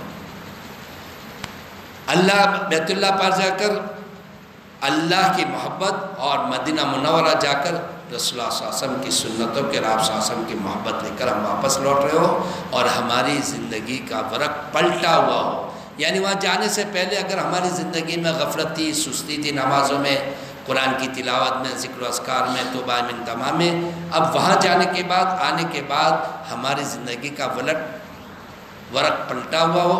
یعنی اب آپ جھوٹ نہ بول رہے ہو، کسی کو دھوکہ نہ دے رہے ہو، آگے پیچھے کاروبار میں نہ کرے ہو، بلکہ دین داری کے اعتبار سے زندگی گزار رہے ہو. اس طور پر ہمارا واپس ہونا ہو. اللہ ہم تمام کو کہنے سننے سے زیادہ عمل کی توفیق نصیب فرمائے. سبحانک اللہم وبحمدک تبارک اسمک وتعالی جدک ولا الہ غیرک. اللہم صلی علی محمد وعلی آل محمد صلاة تنجینا بها من جمیع الاحوال والآفات وتقضی لنا بها جمیع الحاجات وتطہرنا بها من جمیع السیئات وترفعنا بها عندک اعلی الدرجات وتبلغنا اقصى الغایات من جمیع الخیرات فی الحیاة بعد الممات انک علی کل شیء قدیر. اے اللہ ہمارے گناہ و خطاؤں قصور کو معاف فرما، مجرمانہ زندگی سے درگزر فرما. اے اللہ جیسے تو نے ہم پر فضل فرمایا، مسلمان کے گھر پیدا فرمایا، اے اللہ اسلام کی حقیقت بھی نصیب فرما دے. مومن کے گھر پیدا فرمایا، ایمان کی حقیقت نصیب فرما دے. اے اللہ تیرے ذات عالی کا یقین نصیب فرما. اے اللہ ایمان حقیقی، ایمان کامل، یقین صادق نصیب فرما. تیری اور تیرے رسول صلی اللہ علیہ وسلم کی اطاعت کرنے کی توفیق نصیب فرما. ایمان اور ایمانی اعمال اور ایمانی صفات سے ہمیں آراستہ فرما. ہر قسم کے ارتداد سے، ارتداد قولی، ارتداد ذہنی، ارتداد فعلی، اے اللہ ہر قسم کے ارتداد سے ہماری حفاظت فرما. ارتداد اعتقادی، ہر قسم کے ارتداد سے ہماری حفاظت فرما. ہر قسم کے محرمات سے حفاظت فرما. اے اللہ ہر قسم کے محرمات سے حفاظت فرما. خشوع و خضوع کے ساتھ نماز پڑھنے کی توفیق نصیب فرما. علم نافع عطا فرما. گمراہ کرنے والا علم سے ہماری حفاظت فرما. اے اللہ ذاکرین اور شاکرین نے ہمارا شمار فرما. تقوی والی زندگی نصیب فرما. رسول اللہ صلی اللہ علیہ وسلم کی سنت کے مطابق اے اللہ زندگی گزارنے کے توفیق نصیب فرما. سنت کی اتباع کی توفیق نصیب فرما. سنت پر ہم تمام کا خاتمہ فرمانا. قبر میں تیرے عذاب سے بچانا. جنت الفردوس الاعلیٰ کا داخلہ مقدر فرما. جہنم سے حفاظت فرما. اے اللہ ہماری مغفرت فرما. ہمارے والدین کی مغفرت فرما. ہمارے بیوی بچوں کی مغفرت فرما. امت مسلمہ کے ایک ایک کی مغفرت فرما. امت محمدیہ کے ایک ایک کو ہدایت نصیب فرما دے. اے اللہ مومن مسلمان جہاں کہیں بھی ہے، اے اللہ ان تمام کی ایمان کی، اعمال کی، عزت کی، آبرو کی، جان کی، مال کی، ہر چیز کی پوری حفاظت فرما. مدارس کی حفاظت فرما. مکاتب کی حفاظت فرما. اے اللہ مساجد اور خانقاہوں کی حفاظت فرما. اے اللہ دین کی ہر وقف کی ہوئی چیز جہاں پر اللہ دین کے کام ہو رہے ہو اور وہ تیرے ہاں مقبول ہو، تمام کی حفاظت فرما. کام کرنے والوں میں اخلاص نصیب فرما. کام کرنے والوں کی حفاظت فرما. اے اللہ اخلاق کے حسنہ میں سے ہمیں آراستہ فرما. اخلاق رذیلہ سے ہماری اللہ حفاظت فرما. حسد، بغض، کینہ، کپٹ، اے اللہ تکبر، گھمنڈ، ان تمام مہلک بیماروں سے ہمیں شفا کاملہ عاجلہ دائمہ مستمرہ نصیب فرما دے. اخلاص للہ کی دولت سے مالا مال فرما. ریاکاری، شہرت، نام و نمود کے ناپاک جذبوں سے حفاظت فرما. جان مال دی ہوئی تیری امانت ہے، اسے امانت سمجھتے ہوئے ہمیں استعمال کرنے کی توفیق نصیب فرما. اے اللہ جو محنت تیرے نزدیک مقبول ہے اور جو کام تیرے نزدیک پسندیدہ اور محبوب ہے اور مقبول ہے، ان میں ہم تمام کو شامل فرما. ہمیں استعمال فرما. اے اللہ ہمیں استعمال فرما. لا یعنی سے بچنے کی توفیق نصیب فرما. اچانک کی موت سے، ایکسیڈنٹ کی موت سے، جل کر مرنے سے، ڈوب کر مرنے سے، اے اللہ خودکشی کی موت سے اور تجھے ناراض کرنے والی ہر قسم کی موت سے ہماری پوری حفاظت فرما. ہماری اولاد کی حفاظت فرما. ہماری قیامت تک آنے والی نسلوں تک کی حفاظت فرما. ہمارے گھر والوں کی حفاظت فرما. ہر ایک کی حفاظت فرما. تیری انتہائی قرب والی موتیں تجھے تیری یاد دل میں ہو. تیری اے اللہ ہماری زبان پر تیرے کلمہ جاری ہو. تجھ سے محبت اور تجھ سے ملاقات کا شوق ہو. سنت کے مطابق ہم تمام کا خاتمہ فرمانا. اے اللہ جو جو ہماری ضرورت ہے اور جو قرض کے اندر ڈوبے ہوئے ہیں اور جو مقروض ہے اے اللہ ان کی قرض کے ادائیگی سے شکل صورتیں پیدا فرما، پریشان حالوں کی پریشانیوں کو دور فرما۔ اے اللہ اے تیرے گھر پر حاضر ہونے کے لیے اے اللہ تیرے گھر کے اندر تیرے گھر پر حاضری کے آداب سیکھ لینے کے جمع ہوا ہے۔ اے اللہ جو کچھ کہا اور جو کچھ سنا اور جو کچھ تو نے کہلوایا ان میں جو کچھ کوتاہیاں ہوئی معاف فرما، جو کچھ کوتاہی ہوئی معاف فرما، کہنے سننے کو قبول فرما۔ اے اللہ ہمیں بھی اپنے گھر کی حاضری نصیب فرما، ان کے سفر کو آسان فرما، ہر قسم کی سہولتیں مہیا فرما اور ہر قسم کی مشکلات اور دشواریوں سے پوری حفاظت فرما، طواف کرنا بھی آسان فرما۔ اے اللہ احرام کے عمل کو بھی مقبول فرما اور احرام کے عمل کو بھی سنت کے مطابق کرنے کی توفیق نصیب فرما، طواف آسان فرما، سعی آسان فرما، حلق آسان فرما، قصر آسان فرما، ان کے عمروں کو قبول فرما، تیرے رسول صلی اللہ علیہ وسلم کے روزے اطہر کی حاضری بھی آسان فرما اور قبول فرما، حرمین کی بے ادبی سے حفاظت فرما، حرمین کے آداب کی رعایت کرتے ہوئے اے اللہ حرمین کی زیارت ہمیں بھی نصیب فرما، ہر سال حج مبرور اور مقبول نصیب فرما۔ اے اللہ حج مبرور اور مقبول نصیب فرما۔ اے اللہ مصارف کا غیب سے انتظام فرما۔ اے اللہ تو ہم تمام کو قبول فرما۔ اے اللہ جنہوں نے دعا کے لیے کہا لکھا متوقع حقدار ہے، ہم تمام کے جائز مقاصدوں کو پورا فرما۔ اللہم انا نسألک من خیر ما سألک من نبیک و حبیبک سیدنا محمد صلی اللہ علیہ وسلم ونعوذ بک من شر ما استعاذک من نبیک و حبیبک سیدنا محمد صلی اللہ علیہ وسلم واللہ المستعان وعلیک البلاغ ولا حول ولا قوة الا باللہ العلی العظیم۔ جزا اللہ عنا محمد صلی اللہ علیہ وسلم وآلہ۔ یا رب صلی وسلم دائما ابدا علی حبیبک خیر الخلق کلہم وصلی اللہ تعالی علی خیر خلق محمد وآلہ واصحابہ اجمعین برحمتک یا ارحم الراحمین۔ سبحان ربک رب العزت عما یصفون وسلام۔